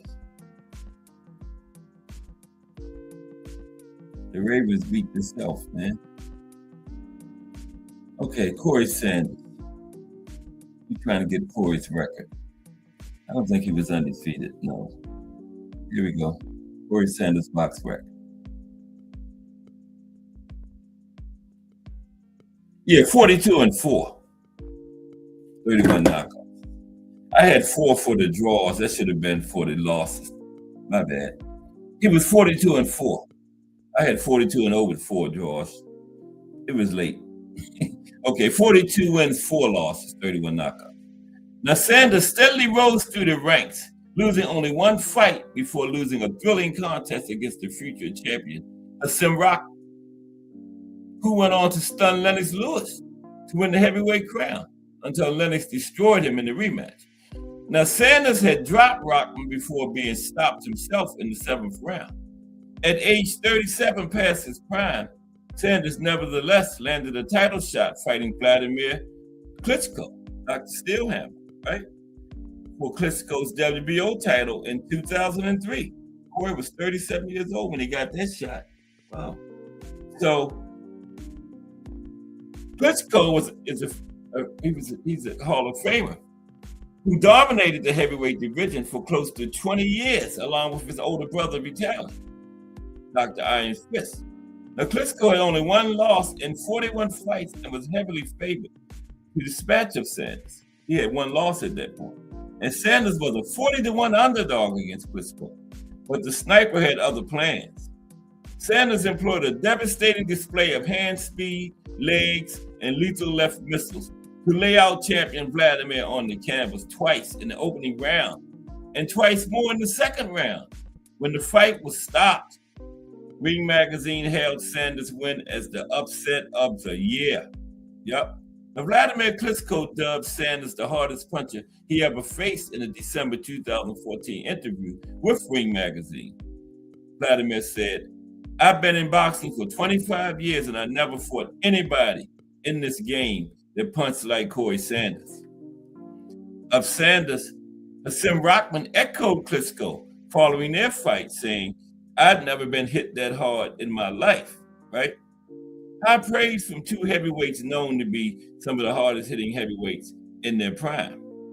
Unfortunately for Sanders and his fans alike, this win was the apex of the gifted South African's career. The following year, Sanders relinquished the then relatively lowly rated WBO belt to fight Vladimir's older brother, Vitaly, for the WBC title that was vacated by Lennox Lewis when he retired. Sanders showed up looking bloated and out of shape against Vitaly. Still, he fought valiantly. Sanders seemed to have a chance in the early rounds, rocking the titanium-whiskered Black Vitaly with searing left hooks that momentarily stunned Klitschko. You know, Klitschko had a beard, and Corey stunned him. But Vitaly withstood the pressure and eventually prevailed by TKO in the 8th round. Stopped Corey in the 8th. Sanders' career effectively ended thereafter with only a handful of fights against journeymen before retiring a few years later. So much promise, yet only flashes of greatness. Sanders' life ended tragically in 2012 when he was killed by gunshots in an armed robbery attempt at a restaurant near Pretoria where he was attending his nephew's 21st birthday celebration. Sanders' widow, Suzette Sanders, said he died a hero, using his body to protect his daughter from bullets. Ultimately, Corey Sanders proved to be the bravest warrior and a most courageous and noble death. Wow. The fact that Sanders was so athletically gifted, he ran a world-class 100 meters time, was a scratch golfer, and held a heavyweight championship belt is a testament to the unlimited potential of man. Any one of these accomplishments deserves high praise alone. To achieve all three in a lifetime is astounding. If Sanders had dedicated himself more to his craft, he could have achieved even more. Sadly, we will never know. Wow, he was killed too in a robbery, just like Vernon Forrest. So Corey would have been 60 this year, but he died in 2012. So that was 46, born in 66. One more. Boxer born in January. Okay. And you know, the two Cuban legends, Kid Chocolate and Kid Gavilan was born on the same day, January 6th. Yep. Let's take a look at what we got coming up for 2026. Okay. Let's take a look at what we got coming up on the boxing schedule for 2026. Nice little piece on that. We know we got that one coming end of the month. That can be a good fight right there. That's what we want. Mm-hmm. Keyshawn and Jermaine Ortiz on the card. Yep. I think that's probably got to be the co-main. Keyshawn and Jermaine Ortiz. I would think, right? That would be the co-main event. This is Keyshawn's first fight back after that debacle down there in Norfolk, remember?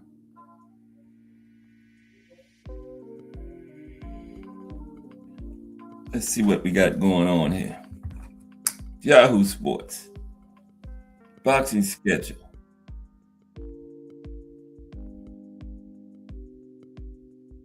Okay. Where's somebody on the link? Thomas Hill. Let's see. There's a person. All right. What's up, T Hill? I thought I brought Thomas Hill up. Thomas Hill. Oh, I look like I got him muted.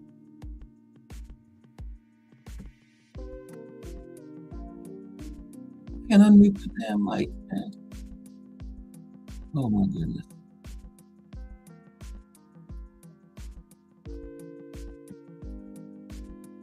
Oh, boy.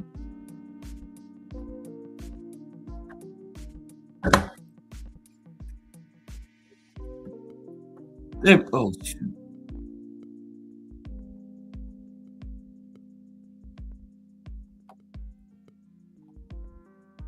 The mic is muted, T Hill. Oh my goodness.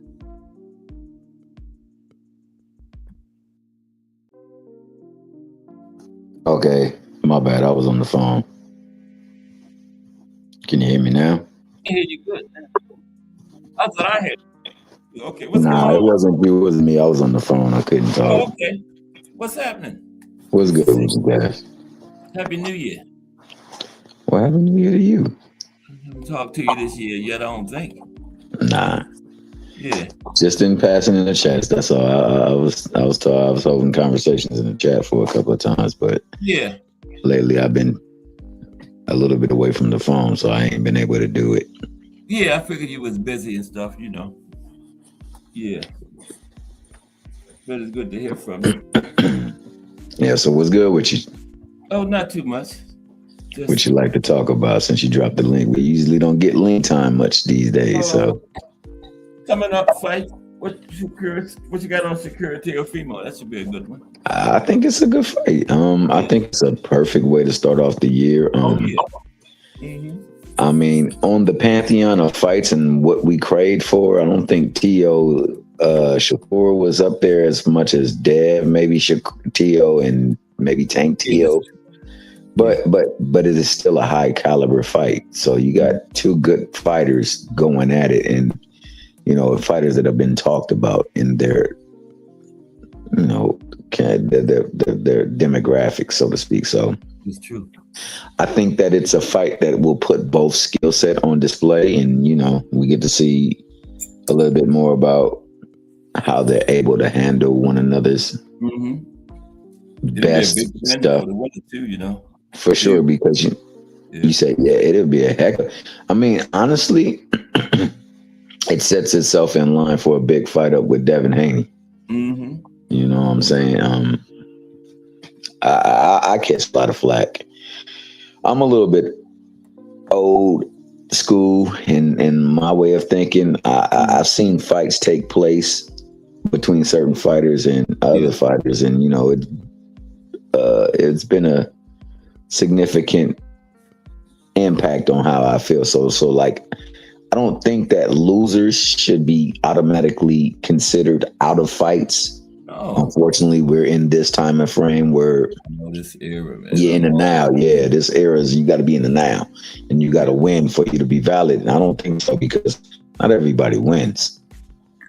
I do think that they need to take the fights going forward from this point forward and add in the 13th round, so that there is a clear winner and a clear loser instead of draws, because I don't want to see no more draws. No.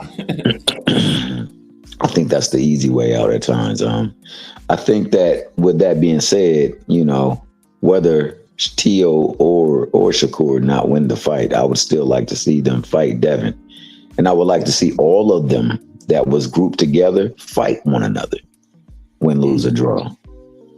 Ryan fought Devin and Tank. He about the only one, you know. He fought Devin and Tank, and you know, he probably will fight T.O. too. And you know, he would have, if he does fight T.O., then he would have fought all of the original four kings that they call him.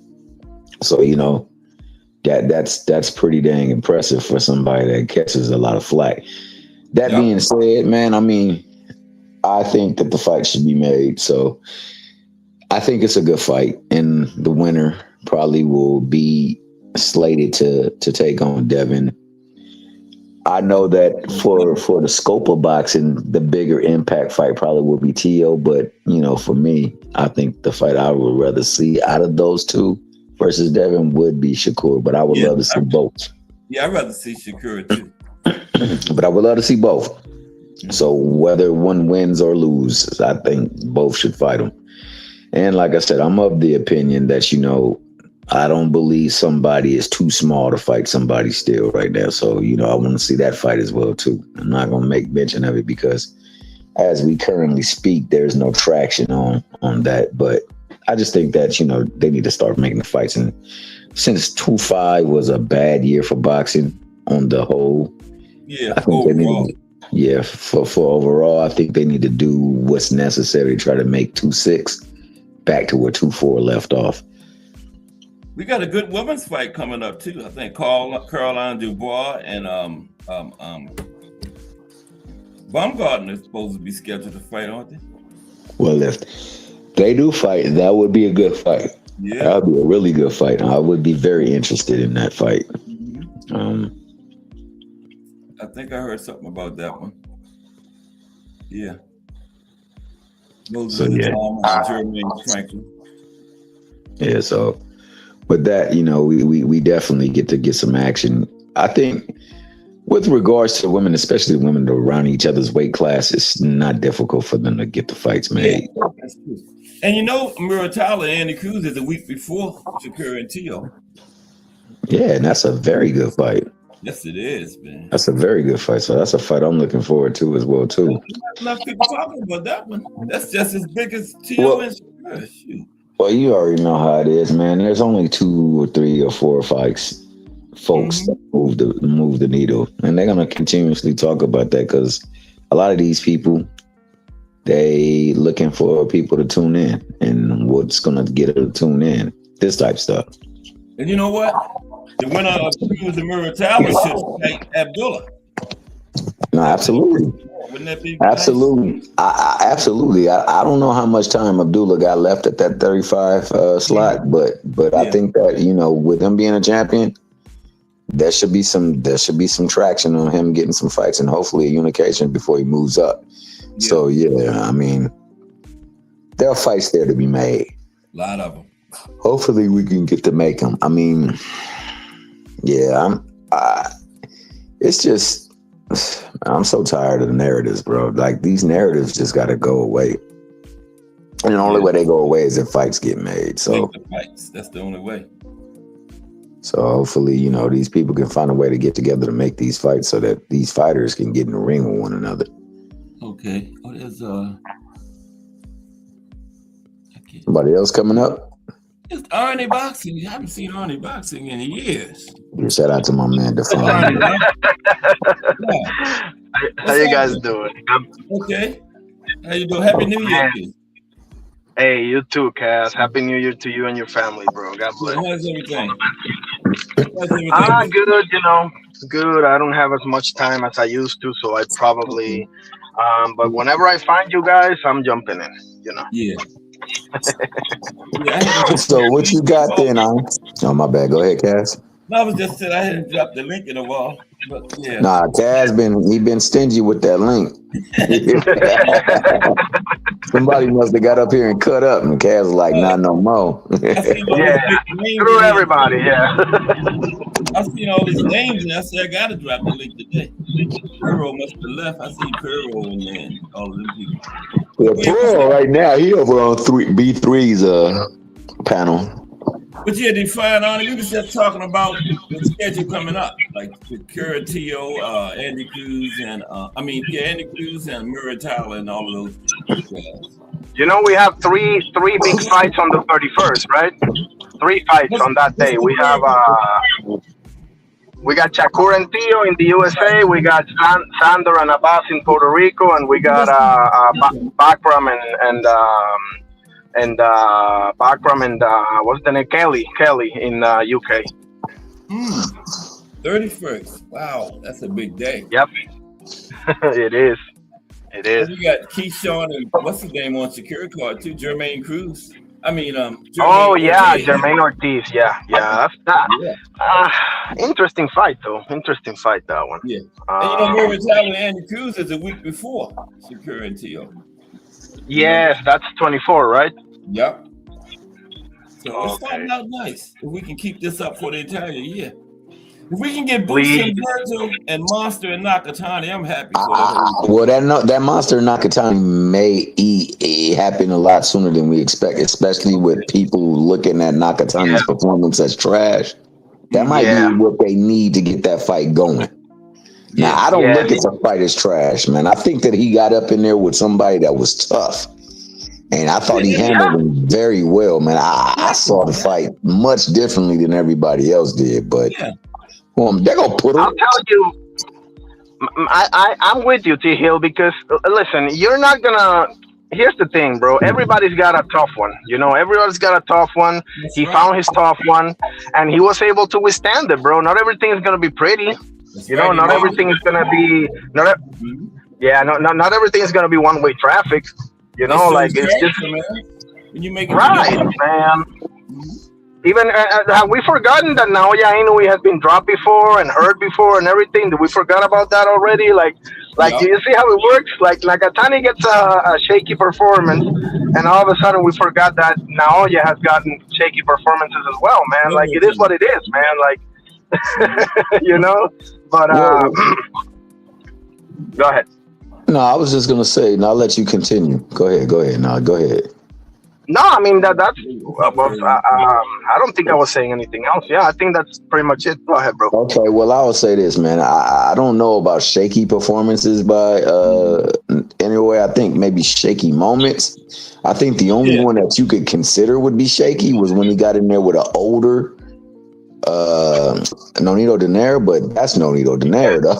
You know what I'm saying? Yeah, exactly. But that's Nonito Donaire. But yeah, that was a fight that you could give to Nonito if you really choose to look at certain rounds certain ways. Yeah. That being the case, I think if you're gonna use that card that night with those two people on there and how the everything played out, I know people give Inoue grace. I don't believe Picasso was every bit as tough as my man was. He was there to get stuff done, and he put pressure the whole fight long. And as he made him move, he seemed to have a little bit more success than he did earlier in the rounds. But the first 5 rounds was all Junto. And of the next 7, I gave him 3 of 4. It was 8-4 to me. 3 of 7. I mean, I got 3 of 7. So I had it 8-4, man. I ain't mad at somebody who had 7-5, but I don't see how he lost the fight, man. I thought that he handled the pressure very well. I mean, he got maybe use that jab a little bit more and occupy it, but dude was not there to play around, and he was there to win. And he fought well. The thing is, bro. What'd you find on it? Oh no, I was just gonna say. Okay, so I want to say a couple of things. Now, I love everything you said, right? When I want to make something clear, when I said shaky performance, I misspoke. What I meant was, a tough-ass fight. A tough-ass fight, because this kid, Sebastian Hernandez, I think was his name, the opponent for Junto Nakatani. This kid was undefeated, just always there in his face, bro. Doesn't give him any room to breathe. Like, I can see the brilliancy of his game plan to make it uncomfortable for Junto Nakatani, and he did. And the Junto had a one of the eyes was like closed, basically, right? He had a big how do you say? Due to a clash of heads. Yes. And he was always he fought the type of fight. He gave everybody the blueprint, so to speak, to how to make it uncomfortable. I'm not gonna say beat, right? But make it uncomfortable for Junto Nakatani, right? Which is awesome. Which is what we want to see, because it gets kind of boring when you're just manhandling everybody. Right. It doesn't work. The Monster got taken the distance too, though. You know? Yeah. And Picasso, I mean, let's be honest here. They were supposed to fight like 8 months ago or something, and Picasso's team literally told him, "You're not up to par." You know, so I wasn't expecting much of that fight. You know, it's a stay busy Yeah. fight. It's good that they're both fighting on the same night. You know, it's, all of that is good. But yeah, you're not. I got to see that one. I got to see Boots and Virgin. I got one more for you, Cass. Yeah, the One. Bruce and Virgil and Monster and Nakatani, I'm happy for the year. You know, I need two more. I need two more to be happy. I'm happy, but I need two more to be happy. I need Opetaya versus the winner of Benavides and Zurdo. Oh yeah, I need that one. And this one, people push back on me a lot, and that's Fury versus AJ, bro. Fury versus, yeah. I need that one as well. Yeah, that need to happen. Just to say it happened. It's now or never. Literally, it's now or never. Remember, Brooke and Khan happened too late, but they finally fought. So Fury and AJ. Right. Now, don't come back 10 years from now and fight like Brooke and Khan did. You know? Yeah, please, bro. Like AJ had that thing in Nigeria, so I don't know how he's doing. Hopefully, he's doing good. Yeah. You know, but I don't know. They gotta fight, bro. Give me that one, bro. Like seriously, you'll sell out Wembley in like 5 minutes, guys. Why not? Man. As soon as they announce it. Hey, what's up, Piro? You got Piro up here. How you doing, brother? Happy Hey, New what's Year. up, Irony? What up, Cass? Oh, not too much. Just talking this upcoming flights for the year. Anything you like to see that we've missed? Let me see. That are upcoming. Off the top of my head, no. Navarrete and Nunez. Oh yeah. Yeah, I love that fight. one. That's a good one. Yeah. Another one I'm looking forward to, but I forget. Off the top of Yeah, my that would head. be good. We could get that one in there. Well, we starting out good. What you got on? What we got on Shakur and Tio and who was Zayas fighting to fight boxing on it again? Route. Abbas Barrow. Okay, yeah. Abbas Barrow. Unification. Yeah. Yep. What you got on Unification. those? The youngest dude in the division. The youngest dude in the division is the one pursuing unification. How about that, huh? How about that? Who's Xander? Yeah. Well, I got Xander losing that fight. Spiro got him losing. Stopping Spiro? Some people no. do. Some people. Decision. Okay.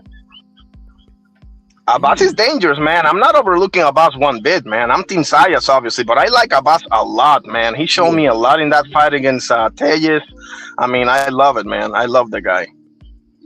Mm-hmm. It's a good matchup. Yeah, it depends how if he shows up to win. Yeah. Always got to figure that in. You know. Could be competitive, but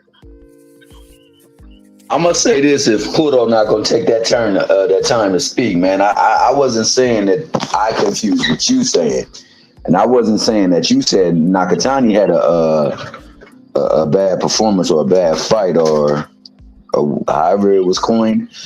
I was just saying that like the people who gonna support Inoue, and Inoue for the most part he can't do no wrong out here because Inoue is part of a faction that people use to justify against other folks. So with that being the case, I thought that some of those fights that he had knockdowns, he suffered knockdowns in, he got up and he completely cleaned the rest of the way. So, I got to give him credit for that. The fight with your boy Nonito, that's a legend, bro. And like, if it would have been a younger Nonito, I don't think it would have won it, and I don't think it would have ended well for that first fight for Inoue. But I just think Nonito is a special fighter myself. So it was what it was.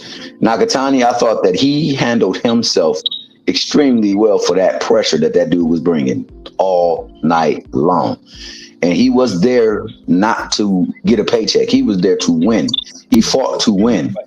And every time he did something that looked good, I thought Nakatani did something to neutralize it. He just couldn't stop the force of him coming forward.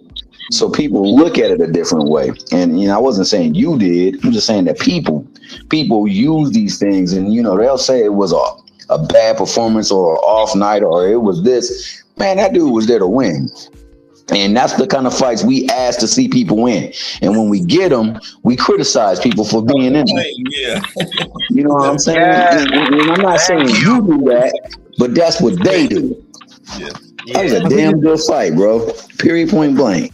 I think it diminished the performance that the other fighter had. Right. Tani had down performance or anything. He just got his ass whooped. That's all. He won the better fighter that night. That's all.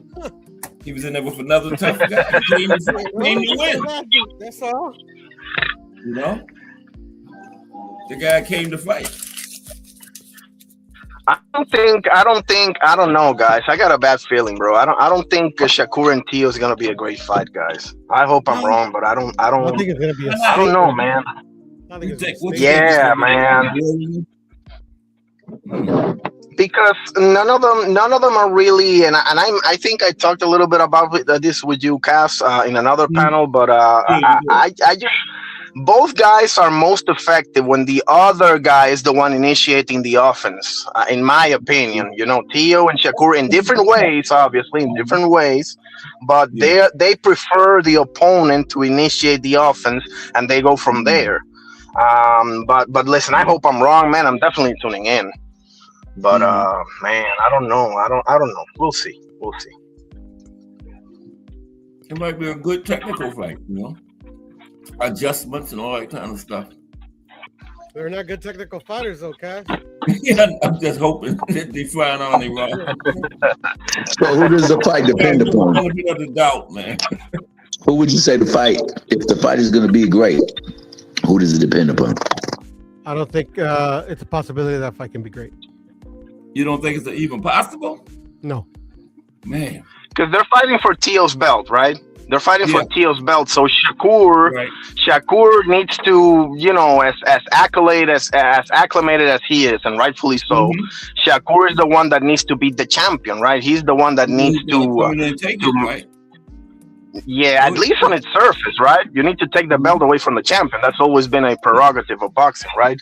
So, and I don't know, man. I don't know. I might be wrong, and Shakur goes out there and puts on a show, but just seeing what I've seen from them, like Tio's not gonna go Cepeda on Shakur, bro. He's not gonna do that. And I don't know, man. I don't know. Look at the guys that Tio struggled with. Sandor Martin, like I don't know, man. I don't know. I'll just wait and see, because I don't know. When it got announced, I was like, I didn't ask for this. And then Shakur, I mean, it's a big fight. There are two big names, obviously. I want to make that clear. But when do you think it's gonna go? Because Shakur said he would vacate right away, right? He will vacate right away, drop back down. So he's doing like a hit and run here, So I don't know, man. I think Keyshawn and Tio would be awesome, personally, but I don't think so, man. Stylistically, I don't know, man. I don't know. I don't think so. I don't see it. He said that, but he just recently had. The reason why he said that, say that he must go up to 47, because he feel like all of boxing is his division. So I don't know how that's going to play out. He might just go up there and stay. You know what I'm saying? I mean, I don't. Oh, I thought he was going back down. Yeah, but there's somebody coming at 35, right? He said he was going back down, but he said that, and he said he was going to release the belt for his bro. His bro said just recently on an interview that he's going to 47. Yeah. So I don't know what's going to happen, but I do know that 35 is about to have a new fighter go into it. I mean, that fighter has constantly called out Shakur Stevenson. Who is that to you? Tito Mercado. Shaki. Oh, okay. I thought it was Tito Mercado. Yeah, it's Tito Mercado, Shaki Foster, You know what I'm saying? Mercado at 140, ain't he? Yeah, Mercado's at 140. At Oh yeah, 140. Mercado is at 40. That's right. He is at 40. And Keyshawn. I think boxing fans are really, really gullible, thinking that these fighters that are going up are coming back down. Yeah, I don't think so, for real. Yeah, I don't think they're coming back now. Coming back, neither. No. None of them. It doesn't even make sense to come back down. No. David's not coming back down. Shakur's not coming back down. Well, Haney's not coming back down. None of these guys. well, are it coming back makes down. sense if Tank. It makes sense if Tank is on the table. If Tank is on the table, it makes sense. If no, I'm with you. Oh, But if catch Tank weight. comes back and beats Roach or whatever, then by all means, bro, make that fight for God's sakes. But if not, I'm with you. Yeah. All those fights happen at 40 or higher. Or catch weight or something. I'll just come over here down to 135. No way. 137 or something, you know, catch weight. But we won't see Shakur at no 135 anymore. I don't think so. I don't even think you get Tank at 35 anymore. Nah. You know what I'm saying? I really don't feel that way. I feel like this year. Yeah, that shit. I think Tank stays where he's at. Yeah, me too. I don't see him coming back. I don't see him coming back, bro. I think he got too much on his plate, but I don't know. Hopefully I'm wrong, but I don't see it, man. I just think it's too much, you know. You don't see Tank He coming gotta do back? some soul searching. I don't see it. I don't see it. He's made it clear for the longest time now that he can't wait to get the hell out of Dodge, and I mean obviously he ain't doing too well on the legal side, so I don't know, man. Hopefully, man, maybe he can take a year off and do some soul searching and come back stronger than ever. It could happen. I'm not gonna say no, right? But he needs to clean a lot of things up before he even thinks about boxing at this Well, point. he doesn't have any pending legal cases, right? The only legal case that he has right now that is pending or on the docket is the hit and run.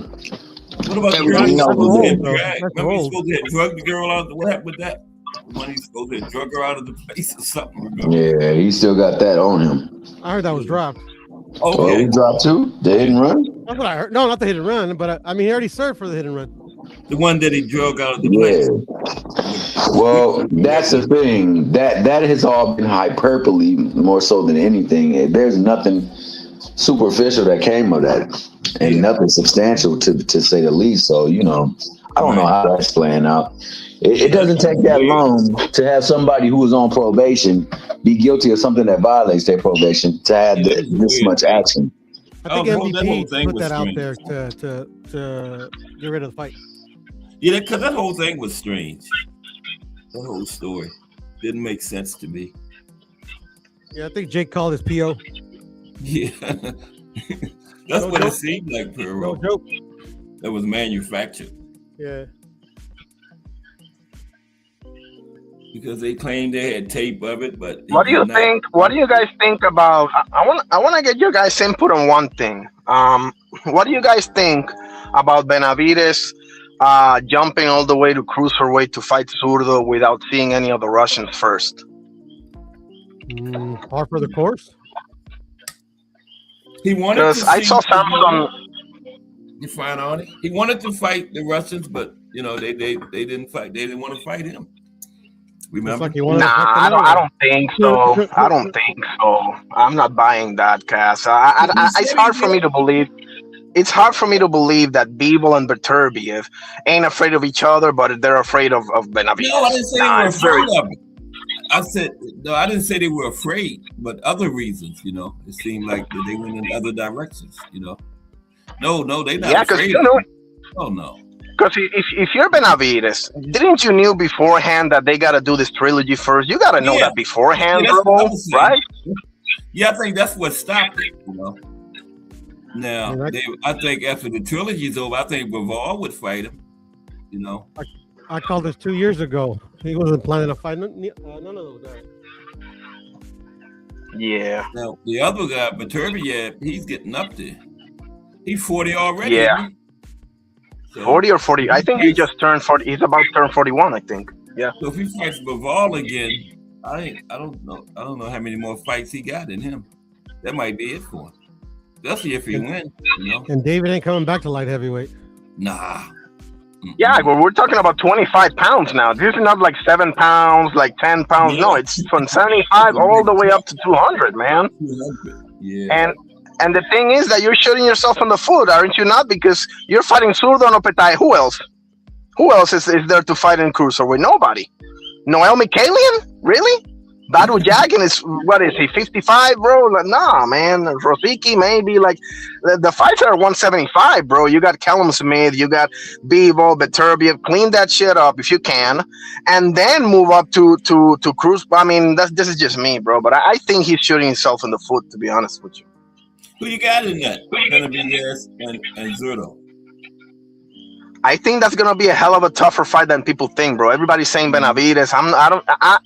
I'll say this: if Zurdo gets in shape and takes this seriously, which is a big if, right? Yeah. But I'm confident that he will. You know, he will because he knows this kid ain't fooling around, right? This ain't no damn Junior Dorticos, you know, with all due respect. So if the Zurdo that fought CBS shows up, anything can happen, fellas, because Zurdo can be a problem, bro. He only lost to Bivol. Let's not forget about that. He only lost to Bivol. He lost to nobody else, fellas. Yeah. Like I think Opetaya would murk him, but that's because I have Opetaya as the boogeyman. That ain't no disrespect to Zurdo. I think that's a tough ass fight. I got Benavidez, but if the Zurdo that fought CBS shows up, I don't know, man. I don't know. I'm telling you. It's interesting. Yeah. Zurdo's gonna beat the ever living piss out this man. Zurdo. Okay. But you got to take Porter word with a grain of salt because he just don't like my man Benavidez, dog. No, I don't. I'm indifferent about Benavidez, but Zurdo's is a better boxer. Hits harder. Yeah. You know, it's got better quality of Bigger. opposition. Bigger. Yeah. Yep. Bigger. Yeah. Way bigger. It's like Yeah. fucking Yeah. like double the Benavidez size. Mhm. Yeah, Zurdo is big, bro. Zurdo might be bigger than Opetaya, to be honest with you. But the thing with Zurdo, if he can just get in shape, bro, because Zurdo is too inconsistent to me, bro. If he can just get his shit together, bro, he could really. Be ready for this boxing on. Yeah, me too. He has to. Yeah, he has to. Yeah. I haven't really seen him out of shape, but you know.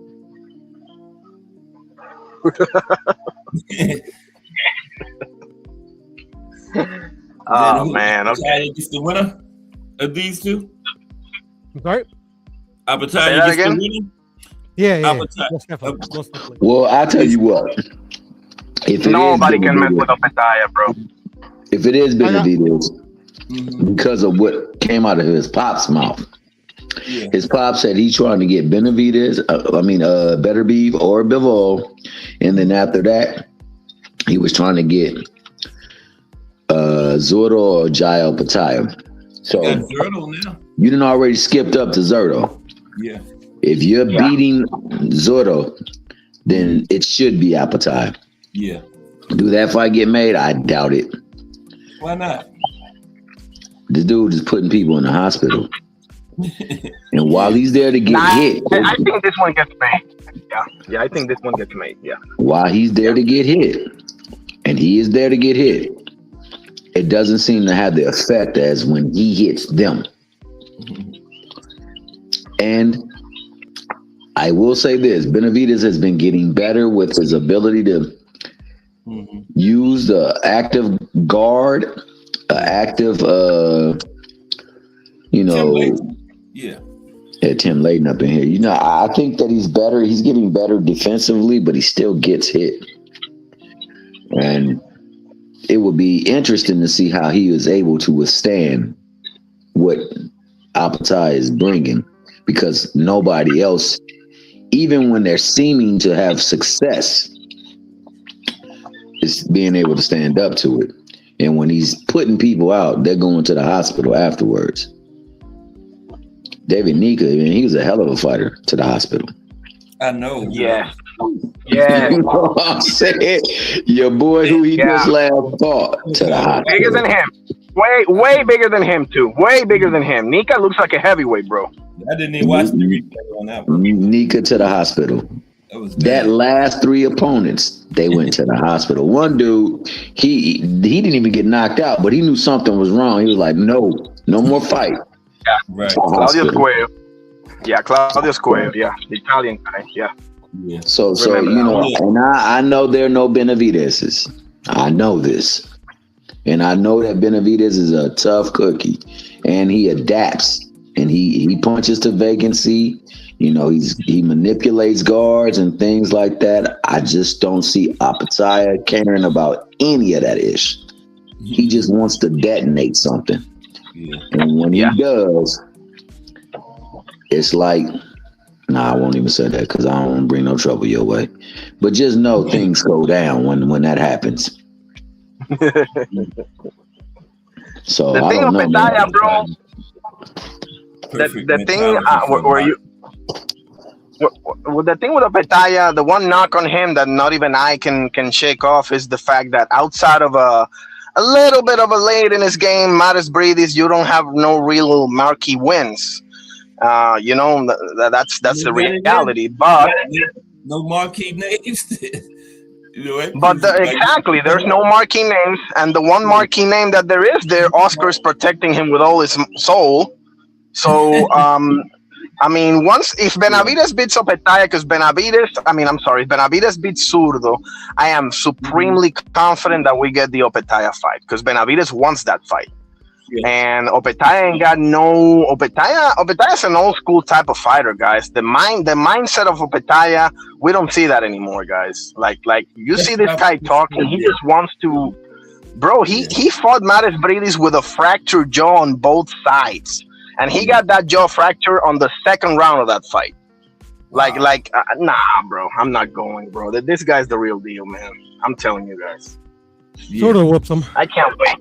I can't wait. Zito will too. Jai. I love your confidence, bro. I love your confidence. You got him beating Benavides too. Well, he's got to beat Benavides first. Right? Yeah, you got him beating him though, right? Yeah. That's just because Mexicans I love we eat kangaroos for breakfast. And then they don't have nobody at cruiserweight. But you know, Defiant Honor, you were saying he don't have no name, but like I said, nobody at cruiserweight, you know, no names for him to put on his resume. Exactly. I mean, he's in the division. The cruiserweight is the strawweight of the big divisions, guys. Let's be honest here. Like nobody pays attention to that division. They say like a trampoline division between super middle. Between light and heavy. So you know, heavyweight back in the old days, you know. Yeah, like look at Usyk. No, Usyk. Look at Usyk. Everything he did at cruiserweight, Usyk became somebody when he went to heavyweight. That's when he became somebody. Yeah, that's when they got. Unfortunately, known. That's when they became known. Yeah. And then the light heavyweights like Revolve. And the same for Evander. Cruiserweight, you know. And the same for Evander. Same thing for Evander. Yep. He became known when he went to heavyweight. Same thing. Right. Well, he was already known out of the Olympics. From light heavyweight. Not from the Olympics. He was known from the Olympics, but I mean. But you know what I mean, guys. You know what I mean. Like if he doesn't go, he made his bread. He made his like what that statement? He was on that 84 team. Yeah. He made it whatever they say. It's a statement that they say when it's a heavyweight because you know the heavyweight is the glamour division, man. If you can excel at the heavyweight division, you can be star of stars. It was glamour division. It was. You're right. Currently, is not right now, and that's why Usyk gets not the glamour division now. Man. I don't think there is a glamour division. I don't think there is one right now. I don't think there is one. 54 could be. The heavyweight used to be like, you know, like the division in boxing, but you know, I don't think there is a the division in boxing. The heavyweight champion used to be one of the biggest names in sports overall one time. Exactly. You know? Yeah, but I don't think it's nowhere near that now. It's like in what's the word I'm looking for? It's like in it's dormant right now. Yeah. That's the perfect word to use. Yeah. Agreed. Good. Yeah. But AJ had it up there for a cool little minute. I mean, AJ give it a little bit of flavor. Him and but like you said, Him and Deontay Wilder. like you said, it's just not enough. If they would have It's fought not. each other, that would have been nice too. We could got AJ and Wilder in there. So why that fight never happened? What do people believe about that? I don't know. I thought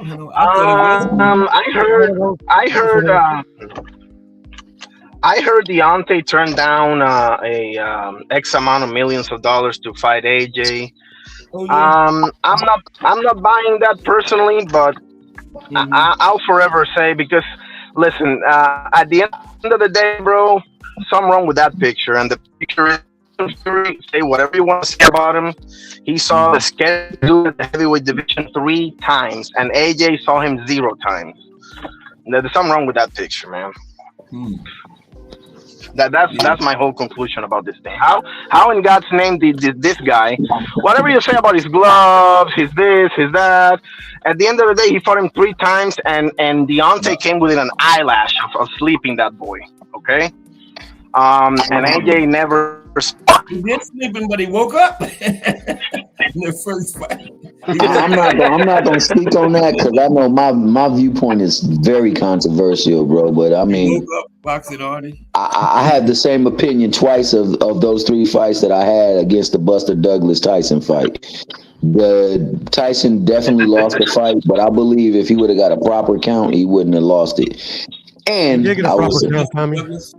See, that's why I said my viewpoint might be a little controversial. Somebody might not agree. Controversial, Tommy. It's just misguided. Okay. You know what I'm saying? Here we go. I'm a Deontay fan too, bro. I'm a Deontay fan too, bro. Don King tried to sue I'm Buster. a fan of the Bronze Bomber. I'm not a fan of Deontay Wilder, but I'm a fan of the Bronze Bomber, if you understand. I bet Like all prime 3 fights Deontay, bro. on Deontay Wilder. Bro. You said what? I said I bet all 3 fights on Deontay. Lost every single time.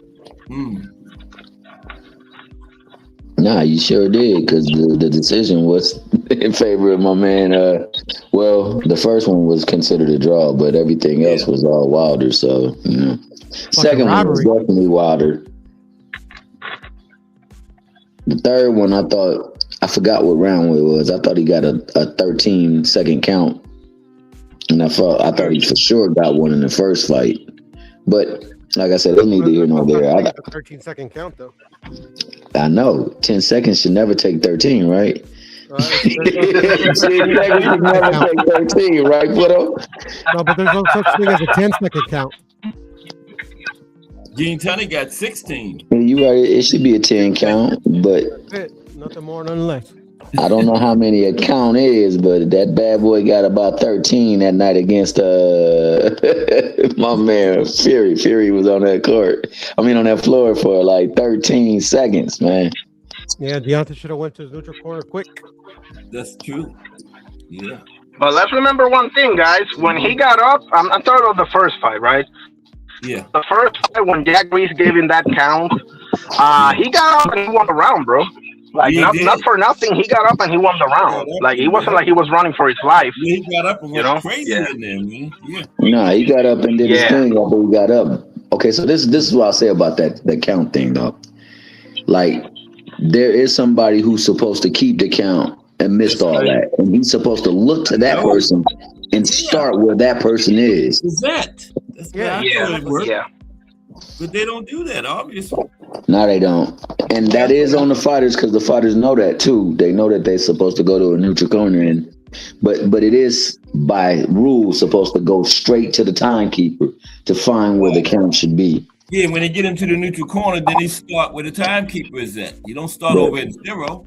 But then when he's on the ground over him counting, he can't be asking questions like, "Hey, baby boy, you need a little bit more time so you can get up or what? What? 3." A lot of times, I love it. Go back to 0. I thought he's supposed to get the timekeeper. I ain't mad at him though, because honestly, if Deontay Wilder would have took his conditioning a lot serious and stopped falling in love with that damn right hand, it might not even go this. We might never have this conversation. Yeah. But at the same what I time, think about Deontay, bro? That's true too. What's that boxing on? No, T Hill was talking. Go ahead, brother. I was just gonna say I'll at the jump same in. time I can't take away from that cheating Mickey Fricky.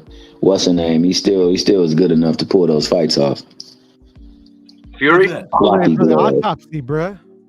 Yeah, floppy glove photo. You know what I think about Deontay, bro? Marcellus, You know what I away from that autopsy, Marcellus. you know what I think about Deontay, fellas? I think that he took it for granted, bro. Like, you can't tell me, like, with power like that, if he could have just gotten just I'm not even asking for Loma or Usyk or Shakur level footwork here. Well, I'm talking about like acceptable footwork, acceptable defensive skills, and improve his boxing IQ. But I just think that he was a prisoner of his own success because he was leaping people left and right.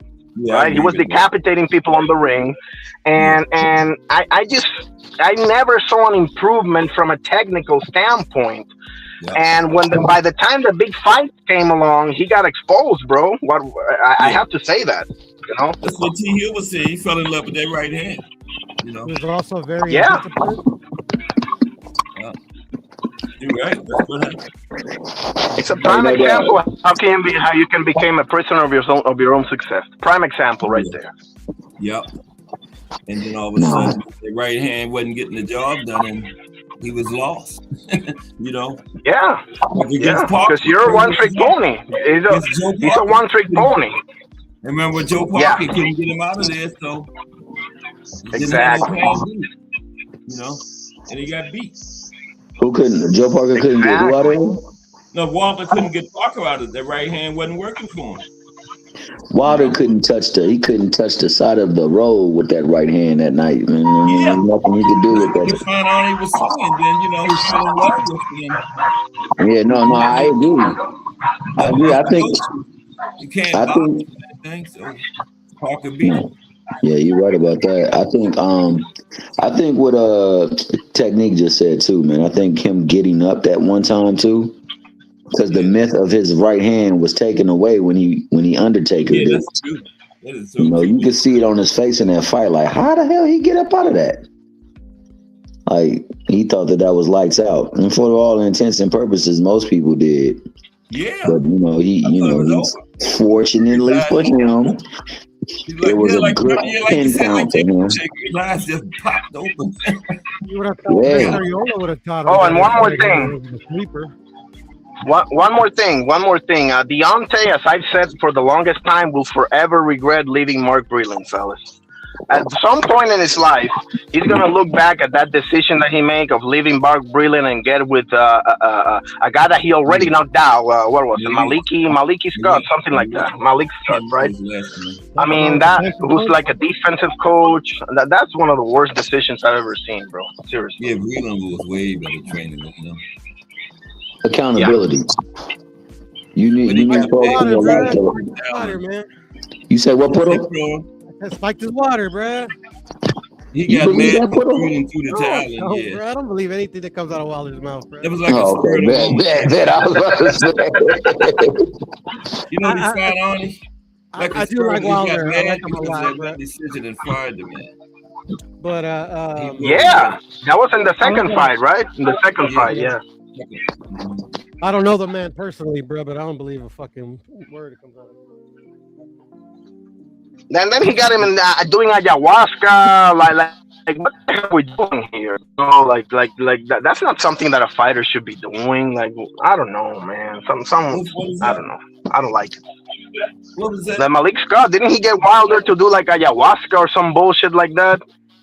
I don't know. I just If he never liked did, that. I don't know if he did. Because Right? like Poto said, some of the things that come out don't necessarily have the levity of truth behind it, man. It just sound good to him, I guess. But if that did, then that's another reason why you see. I don't want somebody who is not going to tell me no, that's not cool, or you're wrong in my corner. Thank you. Because I'm not 100% right. I'm not 100% on point every single time.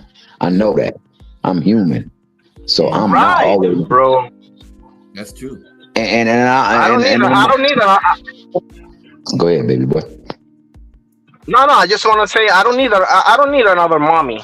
I have a mommy already. I don't need another mommy. I need a man that tells me and holds me accountable, like you just said. And then that's a problem, bro. That's another problem. People, I think a lot of trainers will just go with the flow for the sake of their paycheck and just keep their fighter quote unquote happy and keep their job security instead of holding their feet to the fire. Whereas they may get a little, too entitled for their own good, and they may throw their ass away. I mean, I don't know. That could be a problem, bro. I think you're raising a great point, Theo. You don't have no trainers like Emmanuel Stewart, Ray Arcel, Angelo Dundee, Eddie Futz. Them guys gone. Now, if he did have a Ray Arcel, we wouldn't be having this conversation. They telling you what they said, and they telling you facts, and they firm. Like Thomas Hearns wanted to fight Mike Tyson back in the 80s, and Emmanuel Stewart was like, hell no. Thomas Hearns like, okay, that was the law. Emmanuel Stewart told him no, and that was it. Hearns said okay, and that was the end of it. They're about to get a shot to undisputed those. What you say, Perro? Yeah, that's happening against Usyk, right? Do you think he deserves it though? Of course not. It don't matter, bro. I'll be rooting for fucking Wilder to win that shit, though. The one that deserves it is Caballero. If we're going by deserve, it's Caballero or Fabio. He deserves the Usyk fight. Yeah. Wardley and all of them getting mentioned. What has Wardley done? Well, Wardley didn't mention because of that fight with Parker. Now, I don't believe that Parker fight should precede him. I think that clearly fighter one is Usyk. We know this. Yeah. Fighter 2 has looked to be Caballero. Yeah. Wardley should fight Caballero if he wants the Usyk fight. I think that's the fight to be made, but I'm not mad at Wilder because Wilder deserved the chance a long time ago. No, he didn't. He didn't deserve it a long time ago, Porto. Come on, Porto. Come on, bro. He lost. Well, he did get his chance. Okay, he did get his chance. I'll give you that one. But AJ ran away from him, bro. AJ didn't want to fight, Porto. AJ ran away from him, bro. Like the plague. No, AJ. I'm saying AJ. But yeah, he did get a shot though. AJ fought Usyk twice. Yeah, he did. He could have fought. He could have fought Wilder when they had the possession of the belts. Yeah, but Wilder wanted to fight Fury.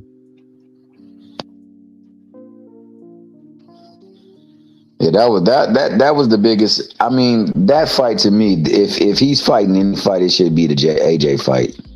That's more of where he deserves to be right now, man. I'm a big Wilder fan. That's my guy. Who? Wilder. I don't think he deserves the Usyk fight. I think it should be AJ. AJ, kill him. Yeah, well, I don't think he has a chance. Who knows what AJ gonna do? Yeah, I don't think he has a chance. I think he has a better chance with AJ than he does with Usyk. I don't think he has a chance with either or, but it's heavyweight. There's a miracle shot that wins. I love it. What Wilder do to you, Puto? Nothing. It's just he's got his ass. He deserves to fight Torres, bro, or Big Baby. Oh! Now that you I said would pay that ticket. I would love to see Big Baby, bro. I would love that. If Big Baby can ever pass a drug test, I would love that. Big Baby, Torres, or Ichwama. I would love to see him in the rights with them. I'm not talking about Big Baby Miller. I'm talking about Big Baby Anderson. Oh, Anderson. Oh, Anderson. Oh, shit. I'm sorry. That's what I was thinking. You was talking about the other one. I don't care about Miller. Yeah, because Miller can never pass a drug test, so we can take him out of the equation for that. But Big Baby Anderson don't want the smoke. He's made that very clear. I want to see Torres and Itama, not for nothing. I want to see Richard Torres versus Moses Itama, bro. That's the fight that I want to see. Everybody keep calling Torres trash. No, he ain't no damn trash. I don't think he's that good. Torres is good. I'm trying to tell Torres is that good. I think Torres is that good. That would be a good fight. I would love to see that fight. Yeah. So I don't know, like how. And when he sleep with Tom, I'ma laugh at him. I don't think Torres is great, but I think he's good. I think he's real good. Wait. No. Kaz just said. You said when he sleeps, it's normal. Call him trash. Remember, I Hey, said we'll Devin see, was we'll gonna see, beat bro. Brian Norman? You said it here first. Everybody ridiculed me when I said Devin was going to beat Brian Norman. Remember? I Michelle didn't. and everybody was laughing Yeah. at me up here. Yeah. I didn't. Now they did. I didn't. I thought that. I told them. Look what happened. I thought it mattered on his mindset. I wasn't sure about what mindset Devin was going to be in, but you were right. You were right. You were spot on with that one, Kaz. You called that off the rip. You were like, oh nah, dog, that ain't even going to be a They fight. was all laughing, all of them, ridiculing me up here, man. I don't remember anybody but Poto picking Devin to win that fight, to be honest. You said I who? flipped on the last minute. I flipped on the last week. I flipped for Devin. You remember that, Cass? You remember that, Cass? Yeah. I flipped on the last week. Yeah, I flipped on the last Because I week. said all those guys Norman was sleeping, Devin would watch them. All those guys he was sleeping, Devin Yeah, would have Kaz definitely had Devin from the grip. It was experience factor. That's true. That's As a true. matter of fact, the last time he did speak about it, he got ticked off because they was talking crazy about him. He was like, "Man, what is Brian Norman here done?" They're like, "Who the hell he done fought?" Experience level was too big differential in experience level. Norman didn't have the experience to beat nobody like Devin, and I'm not even a Devin fan, but I just saw that, man. I've been watching boxing for like 50 years. This kid, Norman, I think people were looking. I think people were looking, Cass, at the fact that he was just coming into the division and he hadn't knocked nobody out in like 10 years. And they were putting all those things together. I'm just playing devil's advocate here because I flipped for Norman. I had Devin all the way up until last week of the fight. And I flipped for Norman. So it was a double whammy for me, right? But I just, looking back on it. New boxing was talking that. I thought these people knew boxing, but I'm like, y'all. Hey, Kaz. Well, Kaz, you remember that? You remember that one time we was on there? It was me, you. Huh? It was me, you, Shawa, somebody else, and they. I was like, yo, bro, I don't know about that. I know that he's pretty damn good at timing, and I know that he got some powerful stuff, but like it's Devin though. it ain't Sasaki. See, I wasn't fooled by the Sasaki. Devin ain't gonna stand up in there and let this guy catch him. The thing that had me with Devin was that Ramirez fight, and I said if that Devin comes into the ring, I don't have him winning. I'm sorry, he's not gonna win. But I knew that one wasn't coming. Because that was his get back fight after the Ryan thing. Right, exactly. Past that, so he was ready for the Norman. He shook off the cobwebs with that one. Exactly. He shook off the cobwebs with that one, and yes, yeah. I don't know. We'll see, man. Boxing is interesting right now. It is very interesting. That being said, Cass, he should have done Norman much worse than he did in that fight. Facts. There was a good 4 rounds. Norman wasn't even in the fight. No. He wasn't in the fight the entire fight. Devin was chasing first, and he had it. Let me just cruise. I was shocked, guys. I was shocked. I was literally working, and I had the fight because I paid for it and everything because I wasn't gonna miss that one.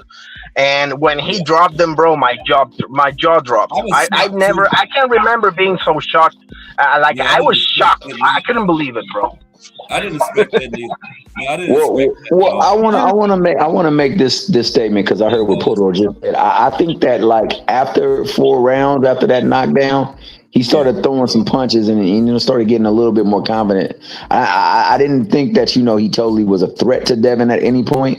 Yeah. He just got a lot more active. But there was a point in that fight where he didn't want to throw a punch because he didn't want to get hit again. Because he didn't want to have that look of going down because of all that junk they talked about Devin. Yeah, he had all that in his head, man. Boxing is a lot mental. And I don't care what nobody. Them people built him up with and came in that fight with that in his mind and it got his ass beat. Absolutely. To him. He listened. Absolutely. Listen to the fans. Bothering his work, bro. He looked like a rookie in there, bro. For sure. He did, didn't he? It was like Rolly Romero versus Devin Haney, bro. Oh, you want to see Rolly and Devin? No, he said it looked like it. No. Oh, yeah. You remember the sparring session that they had? Yeah. No. Yeah, I knew Norman was gonna lose that one though. He didn't have the experience level, man. I didn't know he was gonna lose, but I thought he was. And I think he's overrated. Yeah, Puto definitely called it too. He said I that think she Norman wants is to. way That's overrated. a question now, Cass. That's a serious question to be asked now, Cass. Is Dino and the Storm overrated? That's a good question. That's a good question. Way overrated, man. He might not never win a title again. I would like to see him fight Stanionis so Stanionis could sleep. Stanionis is better than him at welterweight. Hey, that's a good one. That's a good one. I like that fight a lot. I love that Stanionis is fight. better than who? Brian Norman. Stanionis was sleeping. Well, I'm not sold. I've never been sold on Brian Norman. I do believe that there's certain things that he does pretty damn good, but you know, you only can gauge it by the people that you know was in front of him. That's true. And some of the people that was in front of him was that. Go ahead. What you say? One thing that I have to see this year, you know what I got to see this year, because I did a live on my live the other day. I put 10 things that I got to see this year, and one of the things that I have to see this year is I have to see Shakram Giyasov get his title shot. Good God Almighty, please! I don't care if he gets knocked out in the first round. Shakram Giyasov got to get his title shot against Rolly Romero, bro. It's got to happen, bro. How many times is he gonna take step aside money, bro? How many times? Come on, man. What's right is right. Rolly got a title? No, I think that fight is coming. Rolly is a champion, WBC, if I'm saying. And I think that fight is coming. I think that Pacquiao fight fell through, so that's the fight that they're going to make now. Rolly does it. Because you got to remember, Rolly was fishing for Manny Pacquiao. Remember when he had that draw against Mario Barrios and stuff like that? He was talking about Manny Pacquiao. I was like, listen, I get it, but this guy's been the mandatory for how long now, guys? Like, seriously, come on, man. Yeah, you can't do that, Rolly. He's going after the money, I guess.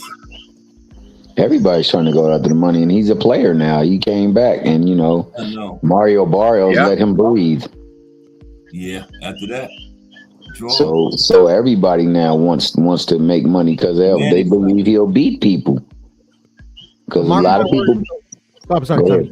No, finish your thought. Go ahead, Porto. I've been talking too much, man. Come on, Porto. Yeah, that Go ahead. I put that on CCD, Porto. It's your turn, dog. Finish your thought, though. I don't even remember what I was thinking now. True, but if it was about Manny.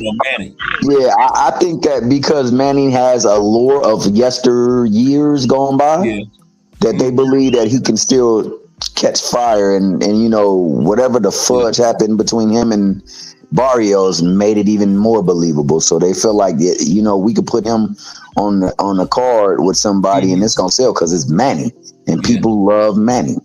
But that's all I was gonna say. Somebody got to spark his world. Mark my words, though. Ryan beats Devin again. Oh, I totally have him beating Devin. They had it. This one will be at 147, right?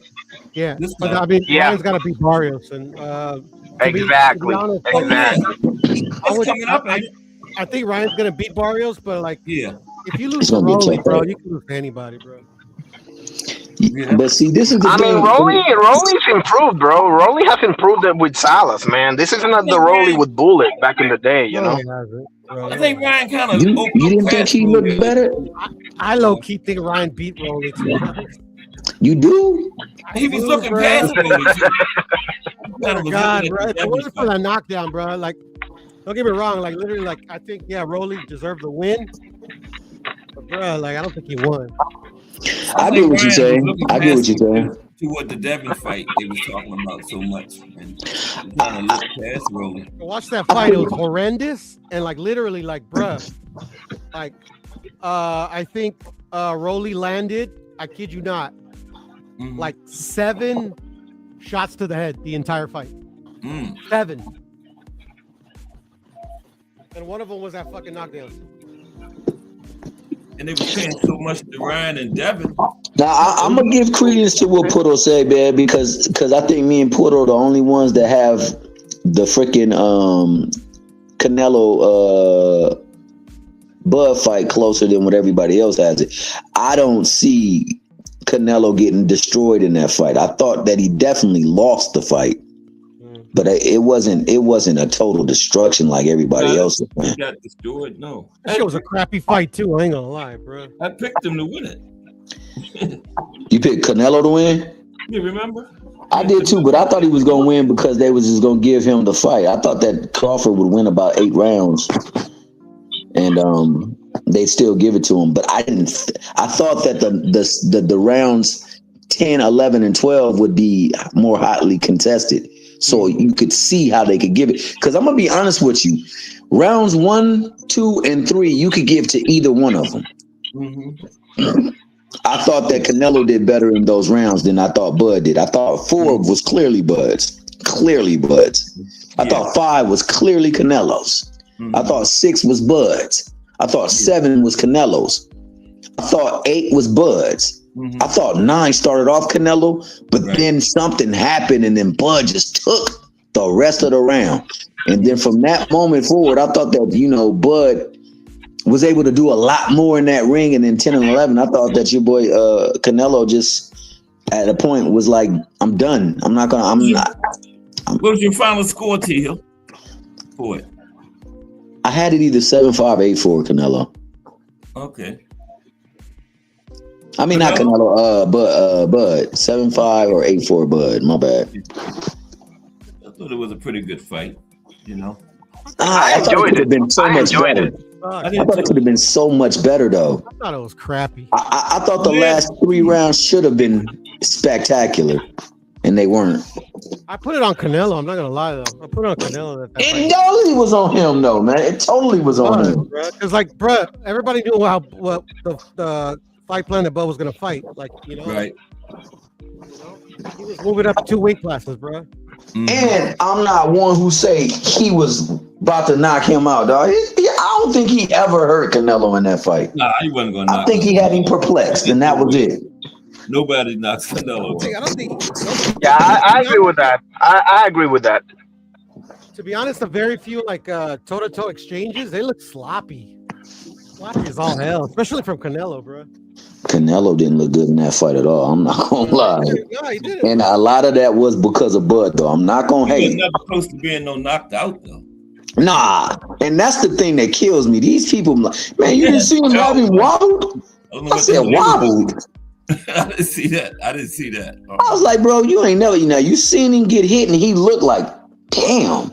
Yeah, he wasn't wobbled. Nah. That's what I was telling my cousin though, but that's what Canelo gets for taking the money, bro. You didn't have to fight fucking Crawford, bro. That fight was only for Crawford's benefit, nobody else's. Yeah, it was a lose-lose for Canelo. It was lose-lose.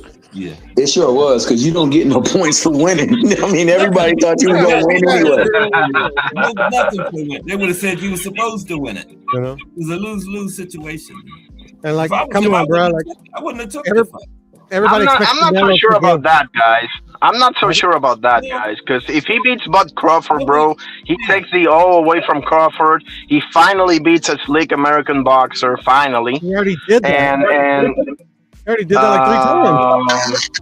Hold on. I'm talking about a slick American boxer. I'm not talking about James Kirkland here, okay? I'm talking about a slick American boxer. I'm talking about Caleb Plant. Okay, I'm sorry. Yeah. Caleb Plant. I'm sorry. But Arnie, they would have said, you know what they would have, but he's coming up 3 weight classes. That's another good one.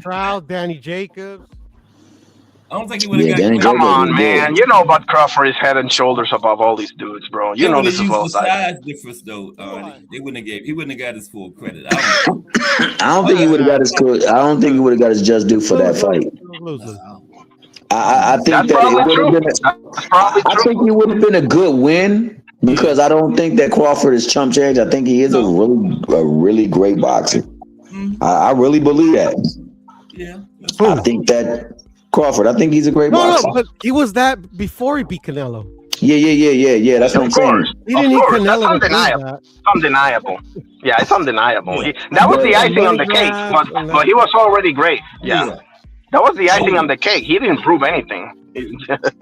Yeah. Well, I guess he proved that he was bigger than most people thought he was. That's what he really proved.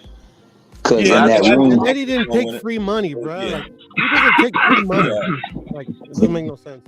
That was definitely a big win for Bud, though. But I think also that Canelo didn't put the proper respect he needed to put on that fight and that person that he was fighting, man. I thought that he just thought that, hey, I'm Canelo. Lightly and shit. Also true. Yeah, also true. I agree with that. When you do that, you run the risk of looking like he looked in that fight. But the thing is that this Canelo is more the entrepreneur Canelo. I'm not taking anything away from Bud Crawford, okay? I want to be very clear. But this is not the Canelo that was coming up and proving himself against Lara, against Trout, against Triple G. It's not the same dude anymore. You know, he's more the entrepreneur now. He's just writing away his contract so he can sail off into the sunset. Like, and again, I'm not taking anything from Bud Crawford. I'm just saying to piggyback on what you said that Canelo didn't take him as seriously, and I can definitely see that happening. But at the end of the day, whose fault is that? You know, it's his. That's Canelo's your fault. fault. Yeah. And I'm gonna be honest with you. Yeah. I don't think many people can beat Canelo. You know what I'm saying? I don't believe many people can beat him. I do believe he has deteriorated from what he was, but he's still good enough to beat most folks. And I had this conversation many times with Kaz, bro. I know there's a lot of times we have talking points and narratives. Mm-hmm. But there are times where people, even if they're champion, they're not the champion they used to be. Right. Yeah. My man Muhammad Ali was a champion's champion. Mm-hmm. When he came back, he was a champion. And it wasn't easy to beat him, but it wasn't the Mickey Freaky he used to be. And the same, you know? I'll be right back, fellas. I'll be right back. You know what? I wish Canelo would have fought Benavidez back then. I think he would have beat Benavidez. I thought he would have too. I really don't care. I thought he would have too, but you know, it's a moot point now, man, because that's a fight I don't think we get. No, I don't especially because he's going all the way up. Like, there's no reason to make that fight because he's truly out of it. And I thought he was always big anyway. I mean, when you look at him, he's never in shape, right? He don't look like I won't say he's in shape because he can get better as the rounds go longer, but he doesn't look to be in physical shape. I think that he's going to look a lot better now that he's moved up. Oh, I think so. I agree with that. Yeah. I don't know. I think Bubu Benavidez is who we think he is.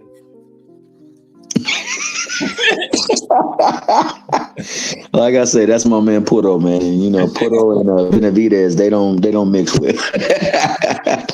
I think Benavidez is a hell of a fighter, bro. I really do. I do.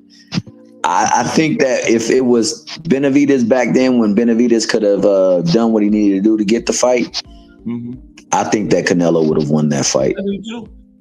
I know he would have. I think if they fight now, though, I believe Benavidez would be a little bit too much for him. We'll never get it now. I don't think we won't get Canelo don't fight cruiserweight. No, you're right about that. No, you're absolutely right about that. But given what I saw in that Crawford fight, like it was like Canelo don't have the same passion for the fight where he'll just get up for that fight. He just figured, I'm Canelo, dog. And I saw it when they did that press conference, and he was like, he can't beat me.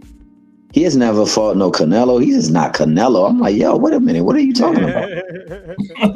Like, you're really just telling us. Great point, bro. Great point. Yep. Yeah, now it's a money grab the fight was. Yeah, it was. Pretty much what it was. It was. Money can't be I agree. Too, because his resume wasn't that good. Nah, and now because of the last two fights, his resume looks a lot better. A lot better. But that being said, he's still a great fighter, man. I know what I can see. Crawford, bro. Like, I'm sad that he retired, to be honest. Yeah, I wanted to see some more too. Well, I wanted to see him go through that 60. Mm-hmm. I thought that your boy messed that up because they could have because if it's a undisputed, because he's not trying to work to get undisputed. Let's be clear about that. Yeah. Not trying to do the work to be undisputed. So he's not trying to take out 3 different individuals or 4.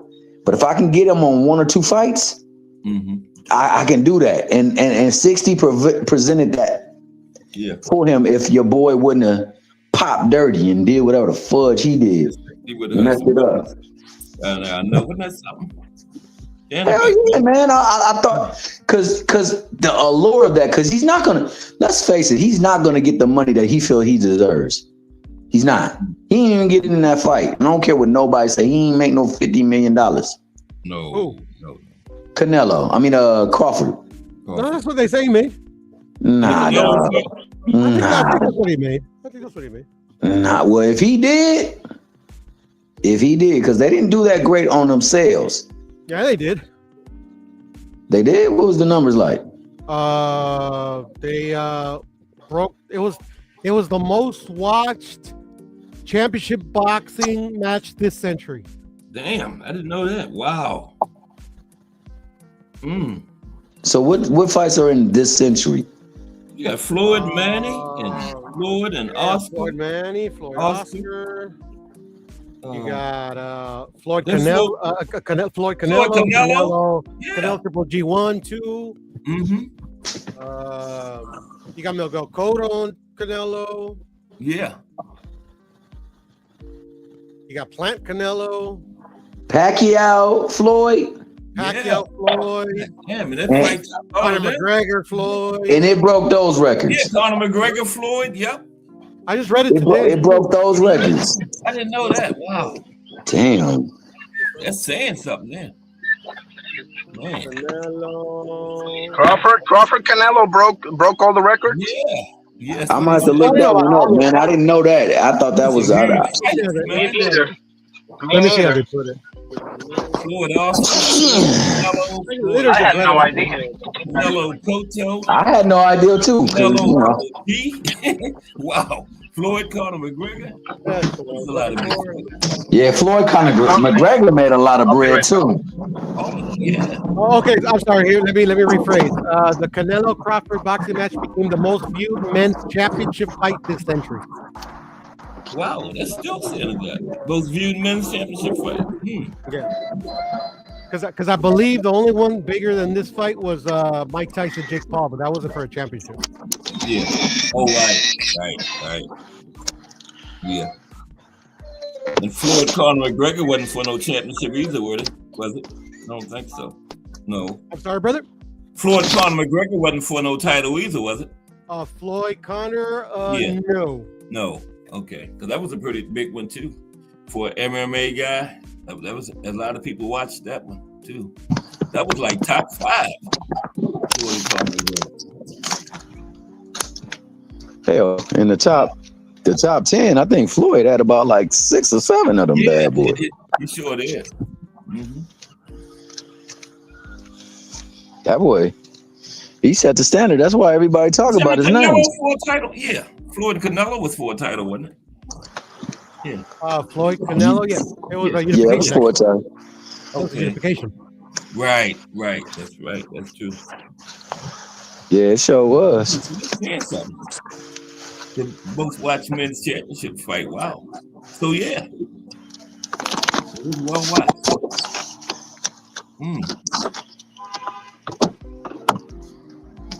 Okay, Rich fellas, we're gonna get ready to get out of here, though. Hey, man, that was a great show today, man. I appreciate it, Cass.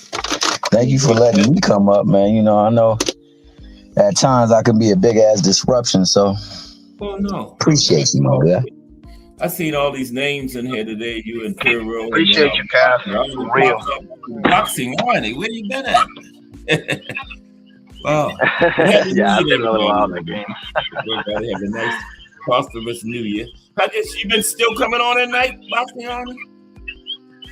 Yeah, I do like 3-4 times a week now. Okay. Yeah.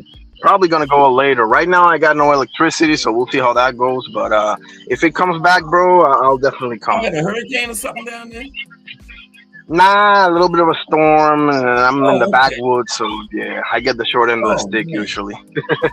Okay. Yeah. That usually be knocked out by the time you come on like 9-ish, 10-ish, 10, 9, 10, right? Yep.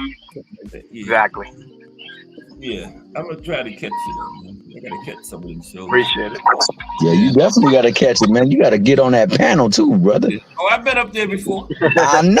Oh, yeah. I know. That's what you don't remember when I went up there. I said, "Oh, okay, Irony, you got to be a special. You got to be a bad man because Kaz don't get up on nobody panels." Heading up just like another Appreciate you, fella. Appreciate you, Boxing Yard. Kaz, we had built a channel for him to get up on, and Kaz was like, "Man, I ain't getting up on that." I forgot it was somebody he didn't like, though. So he definitely didn't want to get up there, bro. So I'm like, Okay, hacker? No, it wasn't hacker. This was an older folk. Oh, It was a hacker that was older, dog. He didn't like you. it. That used to be on Jay's channel. Just love every time you talk about it, it ends up being talking about death and all the time. Remember the guy from Philly? I can't remember his name. Oh, the pugilism. The what was his name? The one. That's him though. You got Yeah. I forgot his name, but I know what you're talking about now. Yeah, I know Kaz did not like him at all. Kaz was like, man, I was like, hey, Kaz, go up on the show. I like Come everybody, man. on. There's got to be a terrible person if I don't like him. He just rubbed me the wrong way. And I'm not phony. If I don't like you, I'm gonna I can't get up there and not say nothing. I'm gonna let you know. So I said, no, I better not get up because it ain't gonna be good. You know, because I can't. I'm gonna say something to the guy, and then it's gonna be all sideways. So whenever Kaz do get on somebody's panel, it's a blessing because he don't be getting on no panels with nobody now. Kaz, my God. That's been all y'all. Yeah. I appreciate y'all. Okay, Perry. Appreciate you, Puro. All right, then, Irony. Tommy. You already know. God bless, fellas. All right, then, good fellas. Hey, and everybody that joined in on with us, man. Let me turn this off so that it won't make no noise. My good brother, Tim Layton from Layton J's Catering. Technique, the way of things. You know what I'm saying? We had Mike Mazik, the champ. Mike Rim, the fisherman. Jay Gibb, my ninja Junkin Irishman. Shout out to you. Happy New Year. BVO, the notorious BVO. And Miss VTS, aka Mrs. Kaz, aka the better half. And to everybody else who tuned in but didn't leave their name on the chat or could participate at all, we appreciate you for coming through. This is Kaz Sports, the box story, where you find any and everything you can know about boxing. We wish you the very best. And if you can, mosey yourself on over to Just Do Boxing.